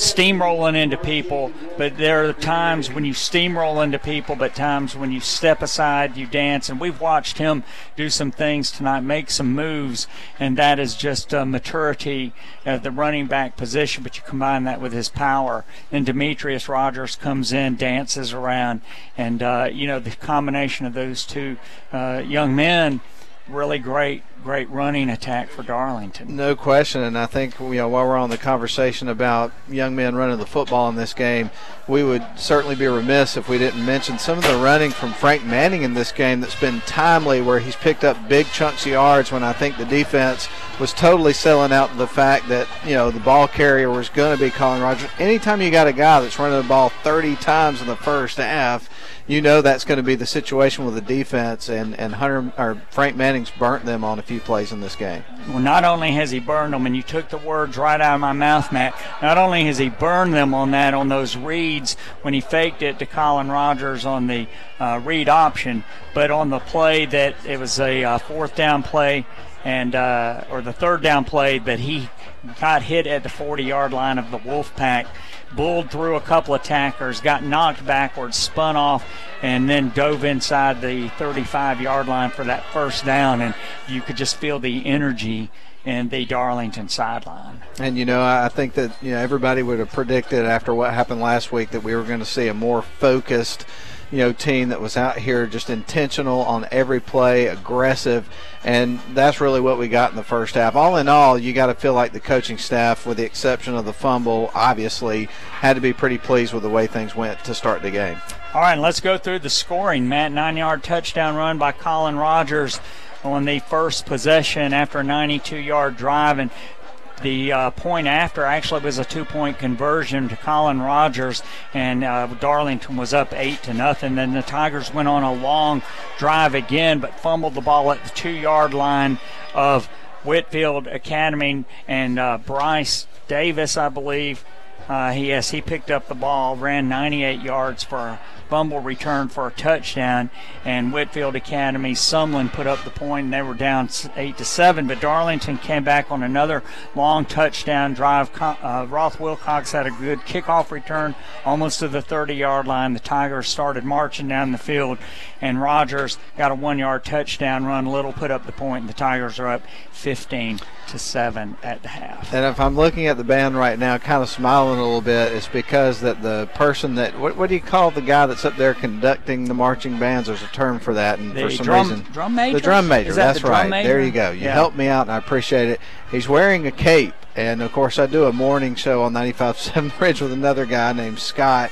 And whenever we play music by bands like Emerson, Lake and Palmer, and Yes, and the Moody Blues and stuff like that, we call that cape music. It feels like when you're listening to those songs that you should be wearing a cape or something like that. So that's why I'm kind of laughing, because he is literally wearing a cape right now. I like it. And Matt, you're digging, cape. Yes, and you're digging back into the time before you were even born, coming up with those groups. Well, I dropped a reference last week because it was a misty night, and I referenced Long Misty Days by Robin Trower, and we actually got a phone call about that from a gentleman named Phil Baker, who was a football and sports legend over at Pepperell a long time ago, and he was surprised that somebody my age knew about those bands. But you should look at my record collection sometime. You might be even more surprised. I would love to do it, and I know that you're a lover of music of all kinds, and that's great. And I love capes. And especially golden ones. Look at that. There you go. That's nice. It's better than Superman's cape. It wasn't gold. It really is.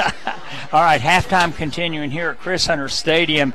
We're starting to get a little giddy here, and I hope that when this game is over at the end of the second half, we're also giddy. Darlington up 15-7 if you're just joining us, but the Tigers have been just dominant all night. And we're going to send it back to WLAQ for the Big Kahuna to go through some commercials and scores, and then we'll come back for continuing halftime talk. Don't go away. We'll be right back after these messages. Thanks.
All right, back at Chris Hunter Stadium, halftime continuing here. Both teams are starting to come out on the field to warm up. And before we talk just a little bit about college football, Matt, I'd like to have a little soliloquy about Paul Zimmerman. Paul Zimmerman dying yesterday, ladies and gentlemen. If you're a football fan, you will want to go to sportsillustrated.com, go to NFL, then MMQ, Monday Morning Quarterback, and start reading some of the columns of Paul Zimmerman. Paul Zimmerman, one of the great sports writers of football over the end of the 20th century, and he was one of those writers, Matt. He bridged the gap from the football era beginning back in the 1940s to the modern era. But he wrote great columns, and when you started one of Paul Zimmerman's columns, it was like somebody who's a bourbon connoisseur who starts to drink Pappy Van Winkle. You started to sip it and you wanted to just enjoy the length of it. You wanted to savor it, and you knew you were going to be disappointed when it ended because they were such great columns. And he was great at his descriptions. He would digress in his columns, always with nuggets that had to do with football or some observation he had. But he was just a spectacular writer, and if you want to just read just pure prose that is beautiful, it's literary, it's descriptive, and it's just great football writing, go read his all NFL teams for defense, offense. You will just have nuggets like we were talking about. One of his greatest wide receivers is Raymond Berry, and when Raymond Berry was coaching for the New England Patriots, someone had given him tickets to the symphony, and then someone asked him after the symphony how he liked it. He said, "I love listening to the music, but those musicians just got to play without somebody knocking them in the head or trying to throw their timing off." And when you have little details like that, you just find out that football is not just the football, it's about just the players themselves, but it's also humans. And Paul Zimmerman, a great writer, died yesterday at the age of 86. And just great writing. Go to sportsillustrated.com, MMQ in the NFL quarterback, and just start reading Paul Zimmerman's articles. Especially read NFL all-time teams for offense, defense, and then the article about Bronco Nagurski and Don Hudson. I'll have to check it out. Back in 1991. Great writer, Paul Zimmerman. When I hear you talk about him, what goes through my mind, I've never read any of his articles, but I'm definitely going to have to do that. But to me, it just sounds like he was a guy that had a gift. Much like Larry Munson had a gift that you can't really teach people how to do those sorts of things. You either have that or you don't, and of course he was of that ilk. Larry Munson was. So that's what I'm picturing in my mind, the way you're describing what he put in words. Yes, and he'd smoked a cigar, and you'd see cigar smoke billowing around his head when he was talking about it. But when he did talk about Don Hudson, he picked Don Hudson as the greatest receiver ever in the NFL. And when he was asked about it, he said, "Well, I didn't want to see what the Hall of Fame had. They just had highlight reels. I got a phone call from the person at the Green Bay Packers organization that kept their archives, and he invited me up, and he said, I spent 2 days in a dark room watching old grainy images of Don Hudson. He said within 5 minutes of watching it, you knew he was one of the most special players there ever was. So awkward blocking, but like a gazelle when he started running, and the catches that he made in an era where there were no rules at that time about hitting offensive receivers, chopping them down, cutting them down, bumping them. There were no rules at that time, and just talked about Don Hudson, but he did the work to see who the best players were. That's pretty incredible, man. Yeah. All right, down in the Bayou tomorrow. We won't say exactly what Nick Saban said when he said what he would do if they won the toss, but it's going to be a big game down there as we come to the end of halftime. Biggest game of the year, probably, and at least for LSU. They are they're hoping they can upset the Crimson Tide. But how do you upset a team that's averaging 39 points a game in the first half? No kidding. And, I mean, you've got that hallmark Alabama defense that you come to expect every year, but now their offense is so explosive with Tua at quarterback that they're just a different-looking team. And I'll be honest with you, I've kind of bought into the hype about being excited about this game, but I just don't think that LSU's ready to challenge Alabama this year.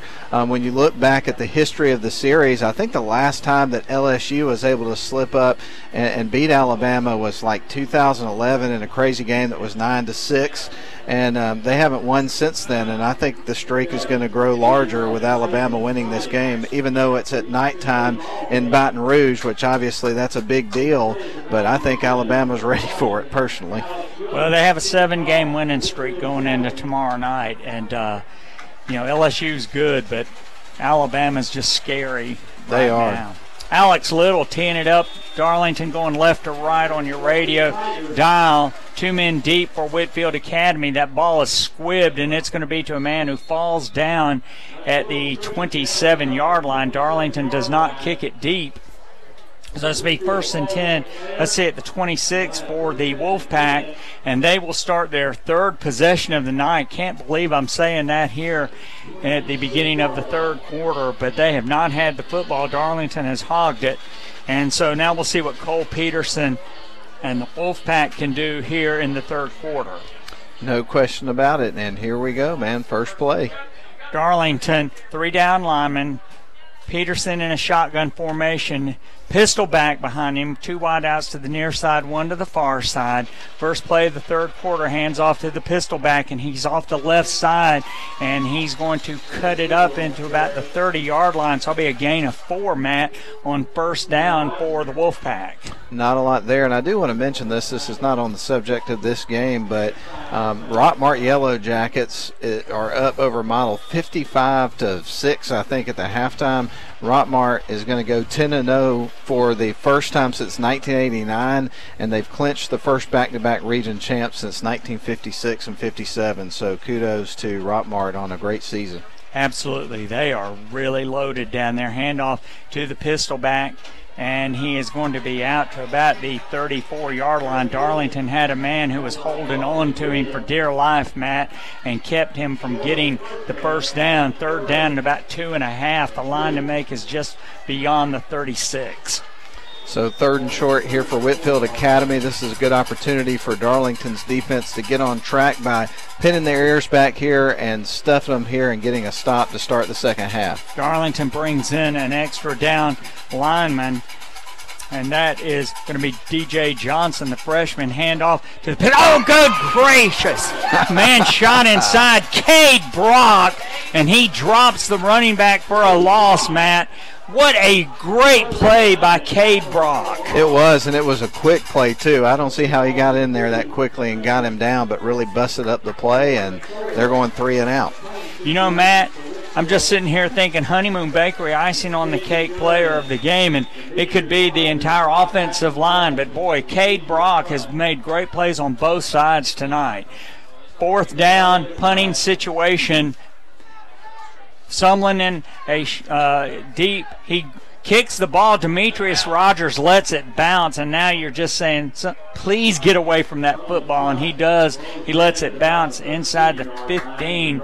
A mistake by Demetrius Rogers letting that ball bounce to start with. Definitely, but like you say, the way that it was bouncing, it was a good thing that he kind of eventually ended up letting it go, and so this is not going to be a good field position for Darlington, but to look on the bright side, they just forced a 3 and out, and they've got the football here in the 2nd half. And if you're just joining us, Darlington in the first half, 46 plays against 8 plays for the Wolfpack. The Tigers dominated, and the only reason that Whitfield Academy is in the game, that Darlington fumbled at their 2-yard line. It was returned 98 yards for a touchdown. Colin Rogers, he begins where he left off.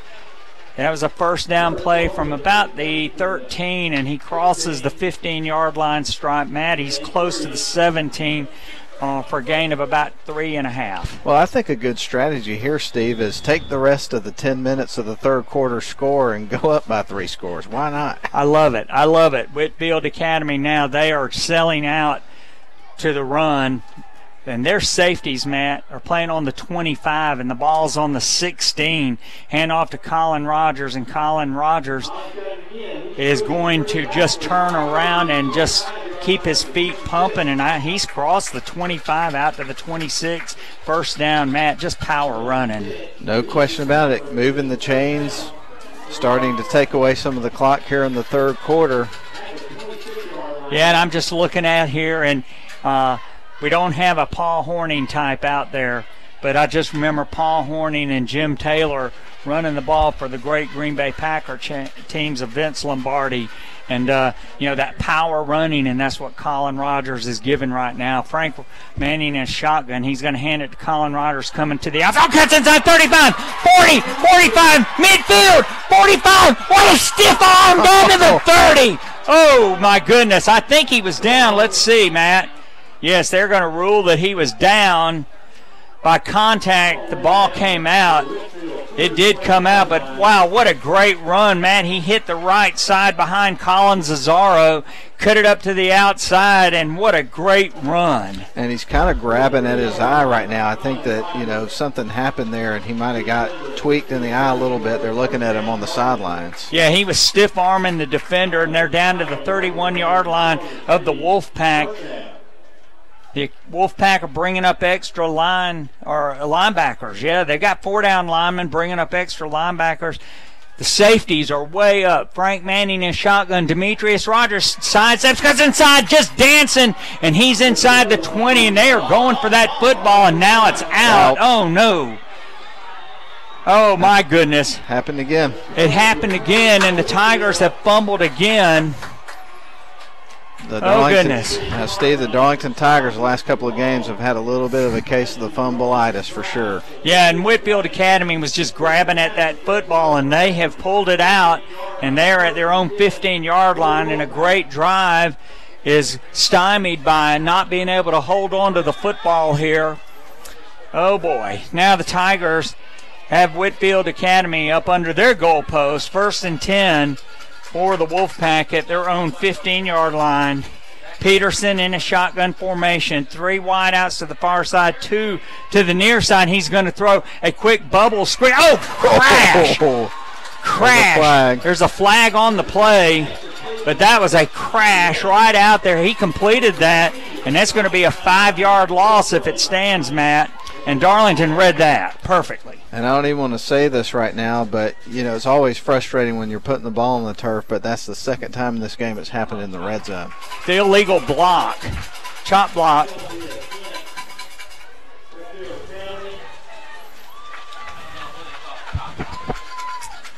So that Darlington probably, Matt, will refuse this. It would only be a 2.5-yard gain on the penalty, and with the loss of yardage, let's see what the Tigers are going to do. And it is going, well, they're going to mark it off. So it's going to go back to just outside the 5-yard line. Wow, so this is going to be a big loss for Whitfield Academy from their 15 down to close to their 5.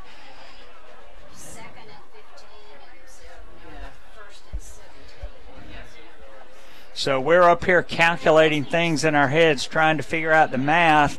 So 2nd down and about 15 to 1st and 18, 1st and 20.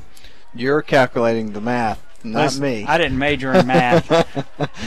I was a communications major and an English minor. I'll stick to those couple That's right. of things. You and I are going to stick to the social sciences. I graduated in everything. It was wonderful. Right. We graduated, and we're thankful for it. Didn't have to rely on math to do it. I can assure you of that. All right, 8 minutes and 4 seconds to play here in the third quarter. Darlington had a promising drive that was stopped by a fumble.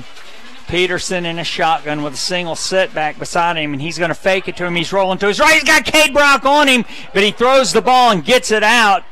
And the man catches the ball at the 20, and he is out to about the 24-yard line let's see where they're going to mark it. They're stopping the clock, but there's clearly not a first down based on where they're marked. There's a flag down, and I suspect this is going to be an defensive penalty against Darlington. And I got to tell you, the young quarterback, the freshman there for Whitfield Academy on that throw, Cole Peterson, he's got a pretty good arm, and he threw a strike on that pass. Personal foul face mask, and boy, he went from a potential safety. Cade Brock was on the quarterback, Peterson, and he threw the ball out, and now it's going to be out to the 39-yard line. So instead of being at the 5, 1st and 10, 20 at the 5, 1st and 10 at their own 39, and that's a 24-yard difference. Whitfield Academy has not scored an offensive touchdown in this game. They picked up a fumble and returned it for a touchdown. 5 wideouts, 3 to the near side, 2 to the far side. Peterson back to throw, and it's going to be incomplete. That ball bounced. No way. And now the referee on this side signals. The umpire was looking straight at it and never made a signal, but second down. Yeah, there was no doubt about that one. It hit the turf before it ended up in his arms, and the wide receiver was trying to sell it to the official, but that one was obvious. Yeah, it's a far cry from another era, Matt, too, when players who knew they didn't catch the ball did not act like they did. That's not the way it is now. All right, Whitfield Academy with a second down and 10 at their own 39-yard line. They trail 15-7, 7:22 to play here in the third quarter. Darlington stacks up the halfback right at the line of scrimmage, and they're going to put Whitfield Academy into a 3rd and 10 at their own 39, Matt. It looked like you had Cade Brock and also Tate Ratledge in on that. Can you imagine those two guys coming at you like that? Not me. I would want no part of it. There are some things that you hope your imagination never conceives of, and that's one of those things, a gain of 1. But, boy, they grabbed him and just pushed him back. This is a big play for the Wolfpack because they don't want to punt the ball to Darlington. You know, the only stops they've made tonight is when Darlington has fumbled the ball. In the red zone twice. I'll throw that out there again. Yeah, I was trying not to say that, but thank you for pointing that out. 2 wideouts to the far side, 1 to the near side. Quarterback back, he's going to throw the ball on a back shoulder pass. It's going to be complete to a man at the 49-yard line, and he just ran downfield, Matt, and came back for that, and that was a great throw by Cole Peterson, 1st and 10 for the Wolfpack. Caleb Brooks was the wide receiver. I thought the pass from the young quarterback, Cole Peterson, was on the mark, and the receiver made a good catch. That was just good execution there by Whitfield Academy. And they're getting close to where their kicker, Matthew Sumlin, can kick a field goal. Darlington needs to stiffen up here. 6:14 to play in the third quarter. Tigers up 15-7, but this game is closer than it should be, and it just feels bad. It's going to be a double reverse. The ball's on the ground. Darlington picks it up. 40, 35, 30. Holy cow, what a great play. They're trying to run a trick play. Cade Brock! Holy Toledo! Cade Brock has been talking about that honeymoon bakery icing on the cake player of the game, Matt. He's got to be. He's got to be. He's made some big plays that are going to be meaningful. You got a feeling at the end of this game, that one being the icing on the cake right there. There's a lot of guys gunning for that prize tonight. And you get too cute sometimes, and that's exactly what the Wolfpack did. They tried to run a double reverse, and Brock picked up the fumble, and that ball was bouncing around, and he scooped it up at the Whitfield 40 and ran it down to the 28, and the Tigers are in business. You have to get points here. Absolutely. Finally, the Darlington Tigers end up on the right side of a turnover. Now, as you mentioned, they've got to get out here, have a strong drive, and, of course, they got the short field. They've got to get points here and start to put this thing away. They're the better team, Steve. There's no excuse if they do not win this game. You are absolutely right, Matt. 15-7 the score. Frank Manning is shotgun to Colin Rogers, holding on to the ball, tripped up as he crosses the 30 down to the 27, down to the 26. So it's going to be a gain of about 2. So not exactly what they wanted to get there on that first down. Let's see if they can cover some ground and make up some of that distance here on this second down play. Rhett McDermott limps off the field, Matt, and if you remember, he hurt his knee, had an MCL strain up at Gordon Lee, and you hope that that is not hurting him again. Dawson Williams, the junior, comes in to for Rhett McDermott. Frank Manning in a shotgun. He's going to hand it to Colin Rogers, and Colin Rogers spins inside the 25 down to the 23. And right now the Wolfpack, they are gambling with people shooting off the edge, Matt. They really are. Left a little bit of a seam there. He didn't get a whole lot out of it. It was a good stop by the defender, Eric Little, who plays linebacker but is also a running back, getting a lot of playing time here in this game tonight, and he made a good stop. 3rd and 5 for the Tigers at the 24-yard line of the Wolfpack. The line to make is just inside the 19. Darlington letting the play clock run down, got the lead 15-7 here in the third quarter. Hand off to Colin Rogers, and he runs behind Cade Brock, and he's going to be down to about the 22-yard line. So a big decision now for Tommy Atha. Do you send in Alex Little to try a long field goal to make this a 11-point game, or do you try to get a first down? I don't know. It'd be like you say, it'd be a long field goal. I would probably be a gambler in that situation, and probably what I'd like to see on that play is maybe a little bit of that Frank Manning running the football on this next play and see what they can get. Some kind of run-pass option. Yeah. If you put it up 11 points, you give yourself a little bit of cushion there. But, or you've got a fourth down. Let's see, the ball's going to be marked at the 22.5, and the line to make is around the 19. And we got a young man down here for Whitfield Academy with an injury, and they're getting him up right now as we speak with his helmet off. Yeah, that's number 58, Braden Swilly. And we hope he's going to be okay. He's not putting any weight, very little weight on that left leg. All right, he's going off the field now, and so Coach Atha has a big decision to make. 4:23 to play here in the third quarter. Matt, Darlington up by 8. You just get this feeling that you need to do something here and make sure you get points. Definitely. Looks like they got Frank Manning back out on the field, so. Yeah, Manning coming out, and Alex Little, he's going to put the ball down right at the 30-yard line. This is in the middle of the field. Darlington is going to reach for a 40-yard field goal. Snap is up, it's down. It is going to be short, just short by about a foot. So Little cannot convert. The score stays 15-7. And so the Tigers now are going to have to play defense again. And, Matt, this is a big possession now. Darlington up only by 8. Did not convert on getting that turnover. Yep. So Whitfield will start at their own 20-yard line. And Darlington with an 8-point lead here with 4:11 to play in the third quarter. Just kind of letting them hang around here just close enough to where if they get a little bit of momentum on their side, I still think Darlington is in the driver's seat here, but they're going to have to ask a lot of the defense here. Tommy Atha comes running on the field late. 3-down lineman for the Tigers.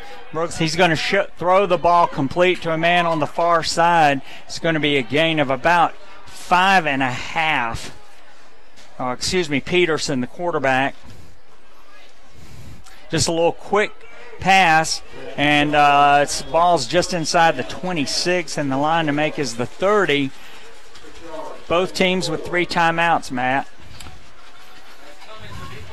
So as the game goes on, those timeouts will become very important. Peterson in a shotgun formation, and he has a pistol back wide out to either side with a slot back on this side. Quick pitch to a man coming to this side, to halfback, pistol back, and he breaks 2 or 3 tackles. He's still on his feet, and he's going to be out to the 40.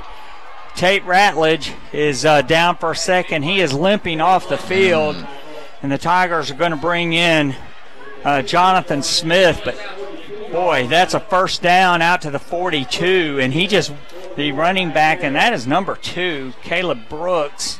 That was Bryce Davis. All right, 1st and 10 for the Wolfpack at the 42-yard line on the far hash mark. They're trying to get the chains set. There's a problem with the chains, so temporary timeout or a short timeout by the referees. Yeah, I didn't like the way that Tate Ratledge came off the field. He's over here on the sideline, Steve, right now trying to walk it out. So maybe it's some sort of a stinger or something like that. They're working on him right now, but you got to have him out there, man. Well, you do, and I think they're looking at his left ankle. Boy, we don't need that. So, all right, 1st and 10. Peterson in a shotgun. And he's got a pistol back. He's going to hand it to the back off the left side, and he is going to be met right there. Cade Brock again making a good play. Matt, they're giving him a good mark out to the 44, but it looked like he didn't get quite that far. 2nd down and 8. You know, Coleman Joyner, the head coach of Whitfield Academy, you mentioned earlier that this is his first year as head coach. He's got an interesting history. He was a quarterback at Campbell, then he came back to Whitfield Academy for a while, went to Sprayberry as an assistant there, and now at 26 years old, he's a head coach for the first time. Yeah, and they're really a good football team. 2 wide outs to this side, 1 to the far side. Ball is going to be complete to a man. I thought Darlington knocked it down, but he's going to be out to the 49-yard line of the Tigers. He's going to be just short of a 1st down. Peterson had men in his face and made a good throw, and it's going to be 3rd down and about 1. Yeah, just like you say, about a yard short on that play. Roth Wilcox came in and stopped him just shy of the 1st down, so a good play there. Let's see if the defense can get a stop here and push this thing to 4th down. Boy, it's something. Darlington has just totally dominated this game, and only up by 8. Turnovers have really hurt the Tigers. And it's going to be a handoff to the halfback, and he's going to be to the 48 before he's brought down right there. And that was Kobe Nadeau, came up, made a great tackle. It'll be 1st and 10 for the Wolfpack. Glad you're with us tonight on WLAQ. After the game tonight, flip it over to 95.7 The Ridge for the Rome Orthopedic Center High School football scoreboard show with Randy Davis and Lynn Butler. That's going to be a lot of fun because as everything shakes out tonight, we're going to start to kind of understand the playoff picture a little bit better. Obviously, power rankings make a little different in single A. All right, Cole Peterson in shotgun with a pistol back. 2 wide outs to the far side, 1 to the near side, and he throws the ball complete. And Roth Wilcox tried to knock it down, and it got past him to Caleb Brooks, and it's going to be a 1st down for the Wolfpack at the 35 of Darlington. Might make it the 36. Yeah, easily the best drive we've seen of the game for Whitfield Academy because in the first half they were only on the field, as you mentioned, for like 4 plays, and so they're starting to get a little bit of rhythm now. Darlington's defense has got to find a way to slow this down and get them out of that rhythm. All right, and Tate Ratledge has not come back out. Oh, yes, he has. Peterson in a shotgun with a pistol back. He's going to look to his left, fake it. He's got a man running downfield, and he cannot hang on to the ball. Great coverage by Roth Wilcox.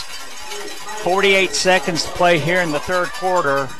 And Roth Wilcox made a great play right then, Matt.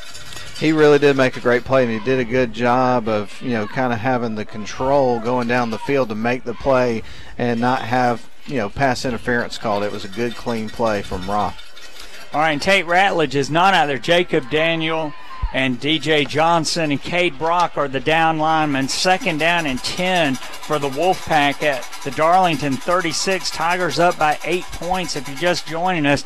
And it's going to be a handoff to the halfback who comes running through down to the 30. And that is number 20, Eric Little. And now Whitfield Academy is going to have a 3rd down, Matt. Let's see where they mark it. That's a gain of 4, so 3rd and 6. Yeah, this is going to be one of the biggest plays of the game. You just get the feeling right here. Darlington's defense really needs to step up here and get a stop and force this thing to 4th down. Tate Ratledge back in, so they're now 4 defensive linemen for the Darlington Tigers. 2 wide outs to the near side, 1 to the far side. Single coverage out here. Peterson is looking out here. A bubble screen. It's complete to a man who eludes a tackler, and he's getting it to the outside. He's running up down the far sideline, Matt, and he is going to be in for a touchdown, I think. Yeah, that's number 6, Justin Tench. He took a bubble screen, Matt, and he just ran laterally across the field and up the far sideline. And that's going to be a touchdown for Whitfield Academy. And they are going to kick the extra point it appears, Matthew Sumlin in, and wow, Darlington has dominated this football game, and it appears like the Tigers will still be in the lead after this if Sumlin does actually kick the point. But that was harmful to Darlington, very hurt. It hurts a lot. It does, and Steve, it all goes back to the 2 turnovers in the red zone. Darlington's had opportunities to start to put this game away, and the turnovers have killed them. Sumlin puts the ball up. That is the last play of the third quarter, and it is good. So 15-14 is the score, and so it's going to be the end of the quarter, too. So we're going to send it back to WLAQ for a 30-second break, and then we'll come back for Darlington's receipt of the kickoff from Whitfield Academy. Don't go away. Tigers up 15-14.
All right, back here at Chris Hunter Stadium, Matthew Sumlin teeing it up for the Wolfpack.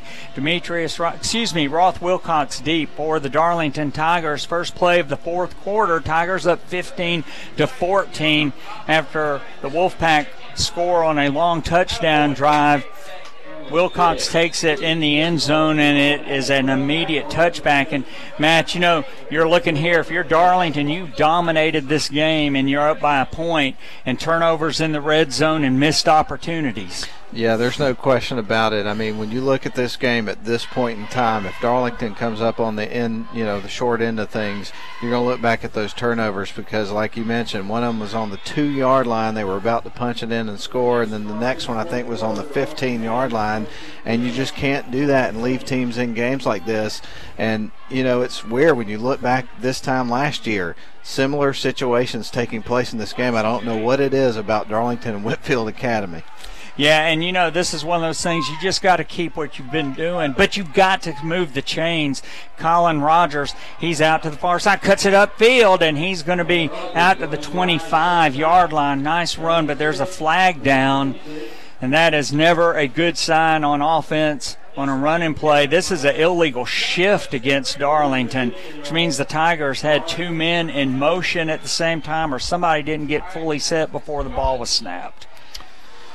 And again, I mean, this is a situation where I don't think it's anything that Whitfield Academy, not to try to take anything away from them, anything they're doing particularly well. It's just Darlington's kind of shot themselves in the foot, you know, tonight. Yeah, a gain of 5 turns into a 5-yard penalty, so it's a 10-yard swing.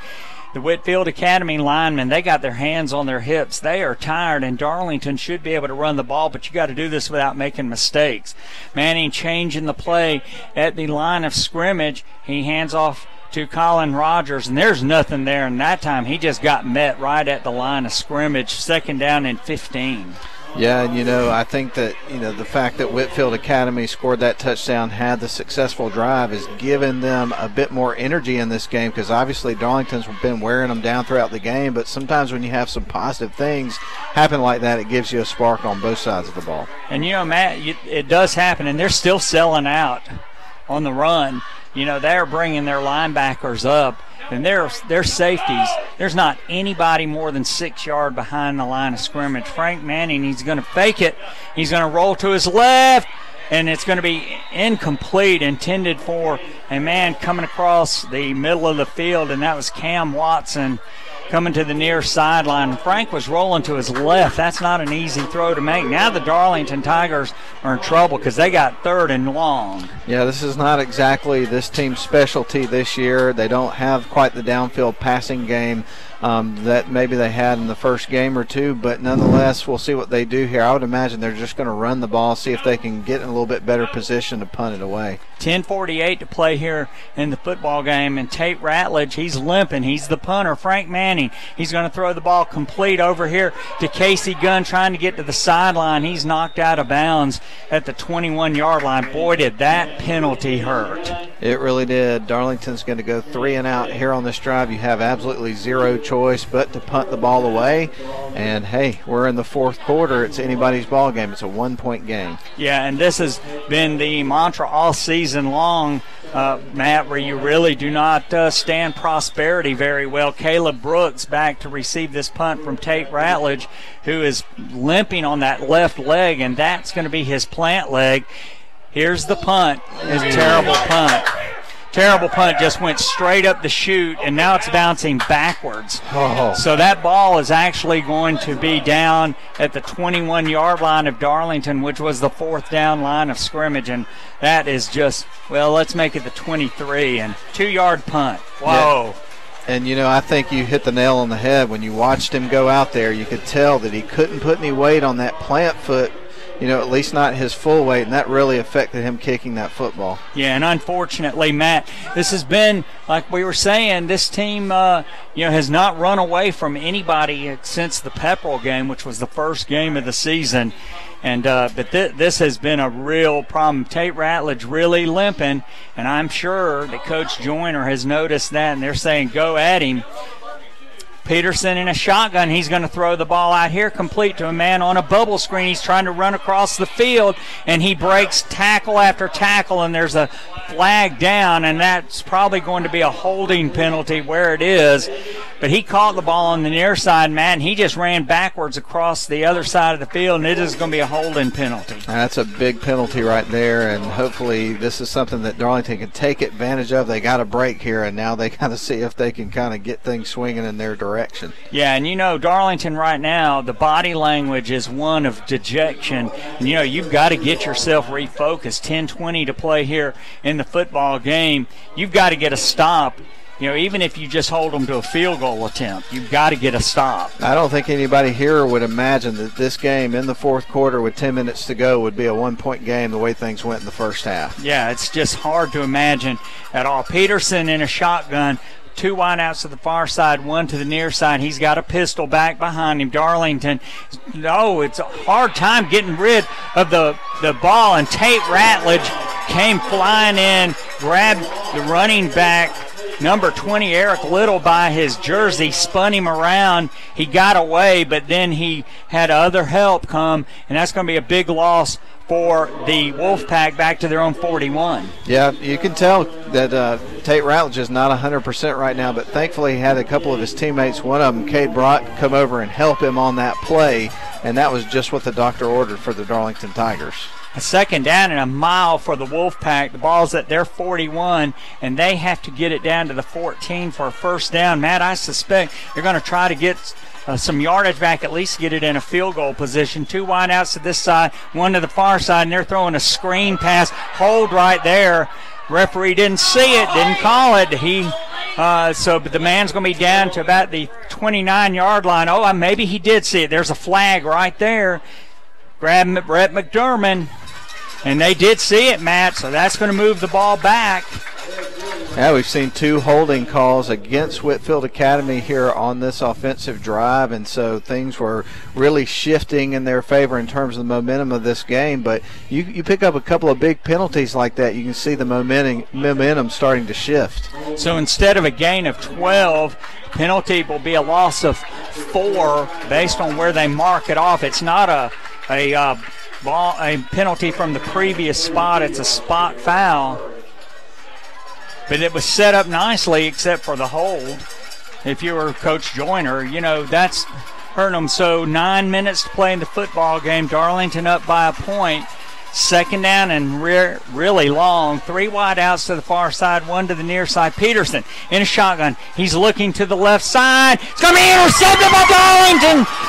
Wilcox, 40, 45, 46. Big play, man. That's what you got to have. That's what you got to have. That's the second turnover tonight here for Whitfield Academy, and we've seen a couple other passes almost get intercepted, and finally they're able to reel one in. All right, there is a flag on the play. Let's watch it. Watch it.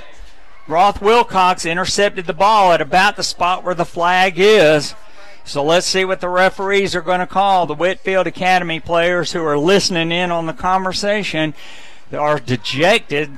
So I think, Tate Ratledge is saying it's still Darlington's ball. Let's see what the penalty is. Watch it. Watch it. Dead ball foul, personal foul against the Wolfpack. Boy, that flag was way behind the play. Well, that is a big break there for the Darlington Tigers. 2 holding calls in a row against Whitfield, and then an interception. They've got the ball on Whitfield's side of the field. That is huge. 8:41 to play in the game. Matt, what a strange play. I mean, a strange game. But Roth Wilcox, that's the second time he looked at the quarterback's eyes and read it on a deep throw. The other time he tried to get the ball before it got to the receiver and couldn't get there in time. That time he timed it perfectly. Darlington's got to have some points here. All right, 1st and 10 for the Tigers at the Wolfpack 40-yard line. 8:41 to play in the football game. Darlington up by a point. Wolfpack, look at that, Matt. Look at all the people they're bringing up. They're just not even playing the pass at all. Manning in a shotgun formation. Hands off to Colin Rogers on a trap play. And Colin Rogers is going to be inside the 40, down to about the 37. And now there's another timeout. Flag down. Let's see. Let's watch it. It's going to be illegal procedure against Darlington. Oh, boy.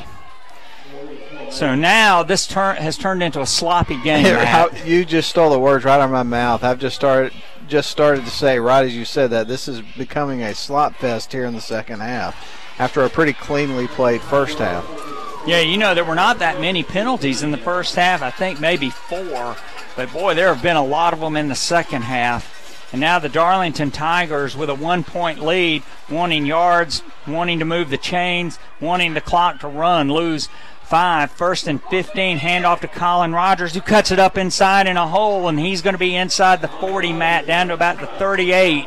So he gets 5 yards on the penalty and 2 more, 2nd and 8 for Darlington. Yeah, that was a good run there to try to get back where they need to be on the chains. They're going to have a big second down play, though, to kind of get this thing going and set up a situation they would like to have on this drive. And make it a gain of 1, 2nd and 9. Colin Rogers, 132 yards. It's 1st and 15.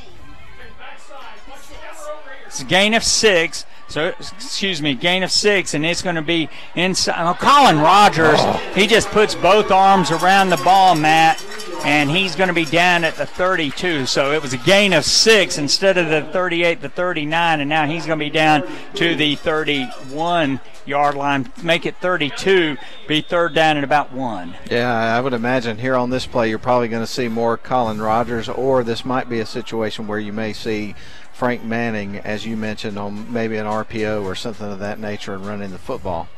All right, Colin Rogers, the junior, 132 yards in the first half, put him over 1,000 yards, 1,100 yards to be exact, in the football season.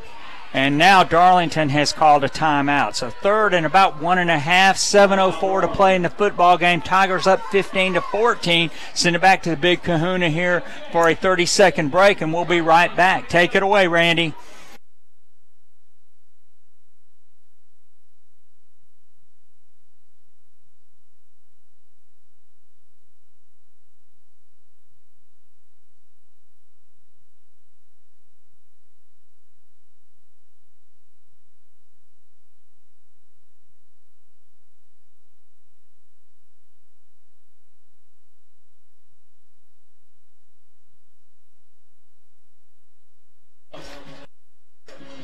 All right, back at Chris Hunter Stadium, college football, ladies and gentlemen. At that half, Virginia was leading Pitt 10-7, and that's the score as they enter the 3rd quarter. And big game, Matt, in the Coastal Division of the ACC. It really is. There are a lot of teams that are still alive in that situation at this stage of the season, so it's going to be interesting to see how everything starts to shape up and shake out as we go through the next few weeks. All right, here we go. Big play, 3rd down and about 1.5.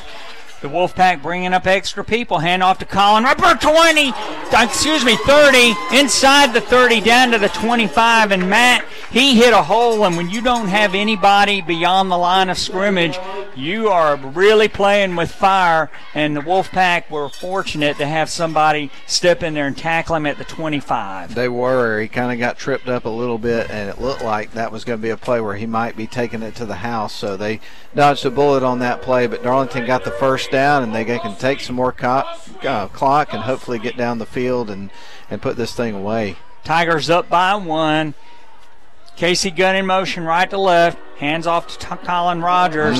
Man wraps him up. And that is the man we've been looking for all night, Jaden Sass, defensive tackle, who really has had, a good season, Matt. And that was the first time we've seen him. Number 50, he wrapped him up like Tate Ratledge does, but he's not nearly as big as Tate. Gain of about a half a yard. He looks like he's pretty strong, but he's fairly short compared to Tate Ratledge. But that was a pretty strong hit he just put on the ball carrier. All right, actually, it's not a gain of about a half yard. It's a loss of about a half yard. Frank Manning in a shotgun. Rogers is a single setback, and now there's going to be a penalty called against the Darlington Tigers. And this looks like it will be illegal procedure. So another penalty. 5:56 to play in the football game. There is too much time left in the game for the Tigers to be doing this. It really is. This is a situation where they need to be in the end zone with the points, and instead they're heading backwards with procedural penalties, which you'd hope you'd have ironed out by this phase of the game. It's a big difference between 2nd and 10 and 2nd and 15. Frank Manning in a shotgun. He's going to hand it to Colin Rock. Cuts inside, 20. Inside the 20, down to about the 16. He might even have a first down, Matt. And he took that ball and just wove his way into the secondary. Both arms around it. He is holding on to that ball, but that's about a 14-yard run. Let's see where they mark it. Yeah, so it's going to be 3rd and 1. 3rd and 1, but you got to like Darlington's chances in this situation with a ball carrier like of course, Colin Rogers. So you'll either see probably one of two things here. You'll either see him hand it right back to Colin, or you might see a quarterback sneak to get that last yard. He's got to be approaching a couple of 100 yards for the night. He had 132 in the first half. Frank Manning takes the ball, and he just burrows his way behind the left side of the Darlington offensive line for a first down. And that is a huge, huge 2-run sequence for Darlington. It is. It does a couple of things. Obviously, you're getting closer down in here in the red zone to scoring, but you're eating some of that precious clock here with this drive, and I think the more time that Darlington can take off, probably the better at this point. Absolutely. 4:48 to play in the football game. Play clock at 10. Darlington with a 1st and 10 at the 14 of the Wolfpack. Manning in a shotgun. He's going to hand it to Colin Rogers, and Rogers is going to be into the middle of the line. Not much running room there. He's going to gain about 2. Yeah, definitely when you get to this portion of the field, it's some of the hardest yards that you can get on the football field. Things shorten up, and there's a little bit less space for the defenders to have to defend, so not a lot going on that play. And they've been bringing their safeties up anyway. That's one thing to, like you say, in normal circumstances, as the field shrinks, you have a more difficult time. But they've been selling out to the run all night.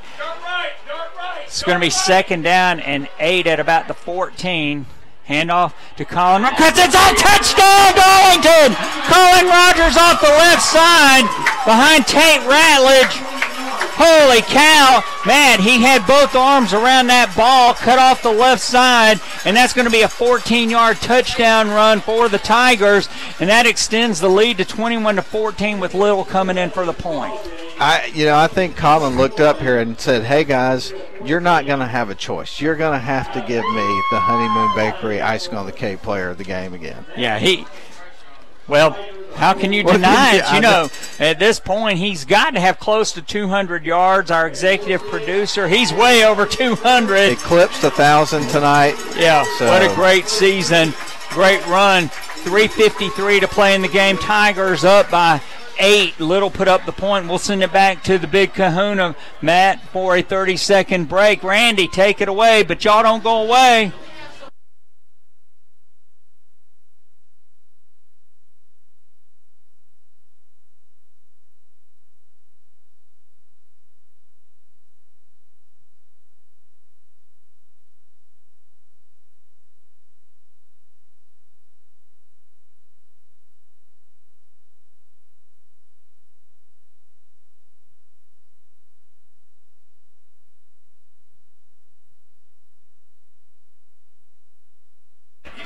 Well, Matt, we're back here at Chris Hunter Stadium. Colin Rogers unofficially 239 yards for tonight's game. And even before the end of the game, the Honeymoon Bakery icing on the cake player of the game to Colin Rogers. Past 1,000 yards. Ball bouncing around, bounces up to a man at the 25. He runs out to about the 40. Tigers do a squib kick. So now 3:47 to play in the game. Wolfpack trails by 8. Yeah, this thing's definitely not in the books yet, and definitely like the decision there by the coaching staff to squib that one, because we already saw one fumble return for a touchdown this game. There's some guys out there with some fast wheels that are hard to get a hold of, so yeah, they're going to give up a little bit of better field position here, but you like your chances better with that than let one of these return guys have their way. Absolutely. 1st and 10 for the Wolfpack on the near hash at their own 40-yard line. Darlington 3 down linemen, 2 wide outs to the near side, 1 to the far side. Hand off to number 20 for the Wolfpack, Eric Little. He's the workhorse for them, and he's going to have a gain, Matt, of about 9. 2nd down and 1, and this is where you just don't want to give up something fast. Make them work for it. 3:27 to play in the football game. Darlington up by 8. Wow, this has been an absolutely crazy game, especially as we talked about when you look at that first half, how dominant Darlington was, except for on the scoreboard. The fact that we're going down to the last 3 minutes here with a one-score game is just mind-boggling. Yeah, and you kind of expect that. Peterson hands off the Little. He is grabbed by Tate Ratledge, and Tate won't let him go, Matt. And he's going to be tackled before he can get to the yard marker. He might have lost about a half a yard. And it's going to be 3rd down and 1 at the 49. Huge play coming up here for the Darlington defense. If they can get a stop here, obviously it's going to be 4-down territory here for Whitfield Academy, I would assume, with this amount of time left. So they've really got to get 2 stops here, but let's see what they do. Darlington with 2 timeouts, Whitfield with 3. Peterson in a shotgun formation with a pistol back, and that's Eric Little. He's their workhorse. 1 wide out to either side. They've got double or 1 tight end and a wing back. And the ball on the ground, they collided. Tommy Atha dives on it. Oh no, he didn't get it. Well, yes, sure? He did. Boy, he jumped up so fast. Oh, Peterson and Little collided. The ball bounced out. Tommy Atha dove on. He jumped up so fast, man. I thought he didn't get it, but that's going to be Darlington's football in Whitfield territory. Yeah, that is getting close to getting this thing done, and congratulations to Tommy Atha making that play here. He's a senior here on senior night, making a big play here in his last regular season home game, so that is huge. Tate Ratledge still limping. Matt, we really need that bye next week. You're not kidding. Need some people to get healthy. They're dinged up. All right, this is where Darlington starts running behind Ratledge, and Atha and Colin Rogers with the ball weaves his way off the left side, and he's going to have a gain, Matt, inside the 40 down to about the 37, and that's going to be a gain of about 6. Well, I'll tell you what, nothing comes easy for the 2018 Darlington Tigers, but these kids show so much heart. They get out here and they fight every single Friday night, and when you keep plugging like that, even when you've got games where some mistakes are happening, eventually you can get things turned around, and that's what we're watching happen right before our very eyes. The Wolfpack with 3 timeouts left, 1:43 to play in the football game. Play clock running down inside 5. Manning in a shotgun, hands off to Rogers. He's off the left side, actually just inside the center on the side, Cade Brock, and he's going to have a 1st down inside the 30. Matt, he is a delight to watch. He really is. And, I mean, just when you think that he couldn't have a better game than the previous one, he comes out and shows out like he's done tonight. You know, he has really toted the rock. It's just like he said, guys, get on my back, and I'm going to carry you. Reminds you of Chaz Williams, John McElrath, and, Bill Pardue, the same kinds of running backs. They just said, give me the ball. First and 10 for Darlington. Manning hands off to Rogers, and several Wolfpack players shoot the gap, and they're going to have him at about the 30-yard line, a loss of a half a yard. Now the Wolfpack call a timeout with 1:04 to play in the football game. And the thing you got to keep in mind about Colin Rogers in this game, Steve, is he was injured last week, and obviously he was taped up a little bit before this game. So he comes into the game banged up, and he just plays that hard and is so tough that he can come out here on a night where he's not 100% and have the best game he's had all year. That's pretty unbelievable. And before this drive started, he had 239 yards, so he's over the 250 mark for the football game tonight, Matt. And if you can get a Mount Zion score, we would love that. I will pass this along. Virginia still leading Pitt 10-7 in a big ACC Coastal Division game. Nobody at the beginning of the season predicted these two teams this late in the season with a chance to win the Coastal Division. And last update we had from Mount Zion, 17-7 over Fellowship Christian, and that update was in the third quarter, and we're pretty much ahead of a lot of games tonight, so that may actually be in the third quarter still. All right, and we want Mount Zion to win. We'll talk about that in just a minute. Manning in a shotgun, hands off to Colin Rogers to the sideline over here, and he gets tackled down at about the 25. But the great thing, Matt, is he stayed in bounds.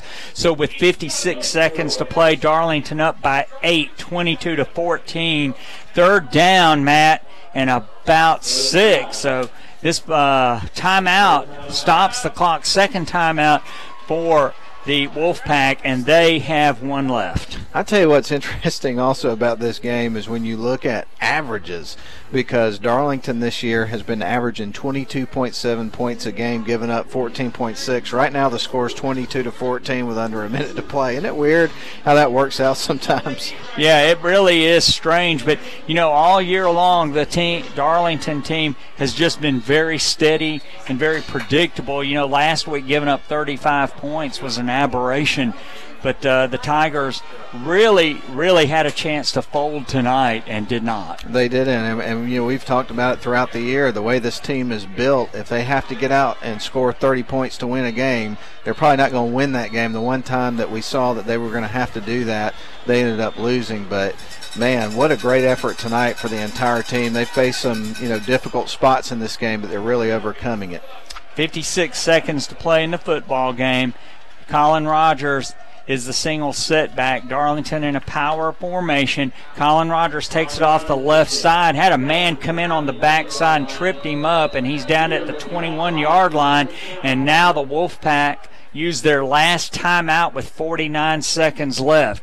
So, Matt, this is a big play for Darlington. So, you know, you're in fourth down. You've got about 2 yards to go for a first down. You don't want to turn it over on downs. No, you don't. And, you know, I don't know if you noticed this, but things have gotten a little bit chippy. We just saw some pushing and shoving between one of the defensive backs and one of the wide receivers for Darlington, and Barrett Wade did a good job. He kind of got pushed, and he kind of just threw his arms back. It's like, I am not participating in this.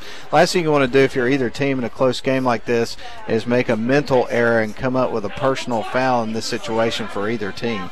All right, Darlington up 22-14, 51 seconds left, fourth down, Matt, and about 2 at the 21-yard line of the Wolfpack. If the Tigers can convert here, the game is definitely over. If the Tigers don't convert, then the Wolfpack get the ball back with a chance to come back and tie the game and send it into overtime. And you want Darlington to get the first down and end this thing right here, because we've seen the explosiveness of some of the athletes that are on this Whitfield Academy team, and the way things have gone tonight and the last couple of times that these two teams played, leave nothing to chance. You've got to get this first down. Power I formation. Wolfpack bringing everybody up. Colin Rogers.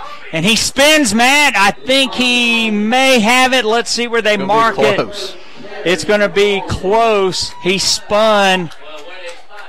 And depends on where they spot it, Matt. It's either a few inches short or he got it by a few inches. And he ran straight up the middle.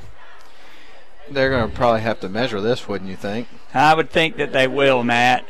Nobody on either side's really saying much at all. Let's see where – I can't see where it's marked from here. I think he got it, but they're going to measure. Yeah, they're definitely going to measure. The line to make was the 19, and I can't quite see exactly where the ball is. They're stretching the chains out. It's a game of inches, Steve. It is! First down, Darlington. And Colin Rogers, the Honeymoon Bakery icing on the cake player of the game, goes right behind Cade Brock and his blockers, Matt, and he gets the first down, and now you just go into the victory formation. That is right, and I mean, you hear coaches talk about it all the time. It's a game of inches, and literally right there, inches are able to seal the deal here for Darlington and put this thing away. All right, clock running. The Tigers can run this down to where this could be the last play of the football game. So 33 seconds left, 13 on the play clock. Run it down, run it down, run it down. Frank Manning in a shotgun. He's under center. He's going to take a knee. Power I formation. It's inside 25 seconds, Matt, and that's going to be the football game. What a great football game. Darlington winning tonight 22-14, and as Matt pointed out just a few minutes ago, Darlington averages 22 points a game on offense and averages giving up 14 points a game, and that's exactly what they have tonight. Worked in their favor tonight, and you know, when you look back at the ebb and flow of that game, you said that was a great football game. That was really entertaining to watch, and I'm glad that we got to be here tonight to witness that. If you're Darlington, you kind of wish that it would have been a little bit more lopsided of a victory, because it really felt like they were the better team and probably should have won by a couple of scores, but the way they persevered through the adversity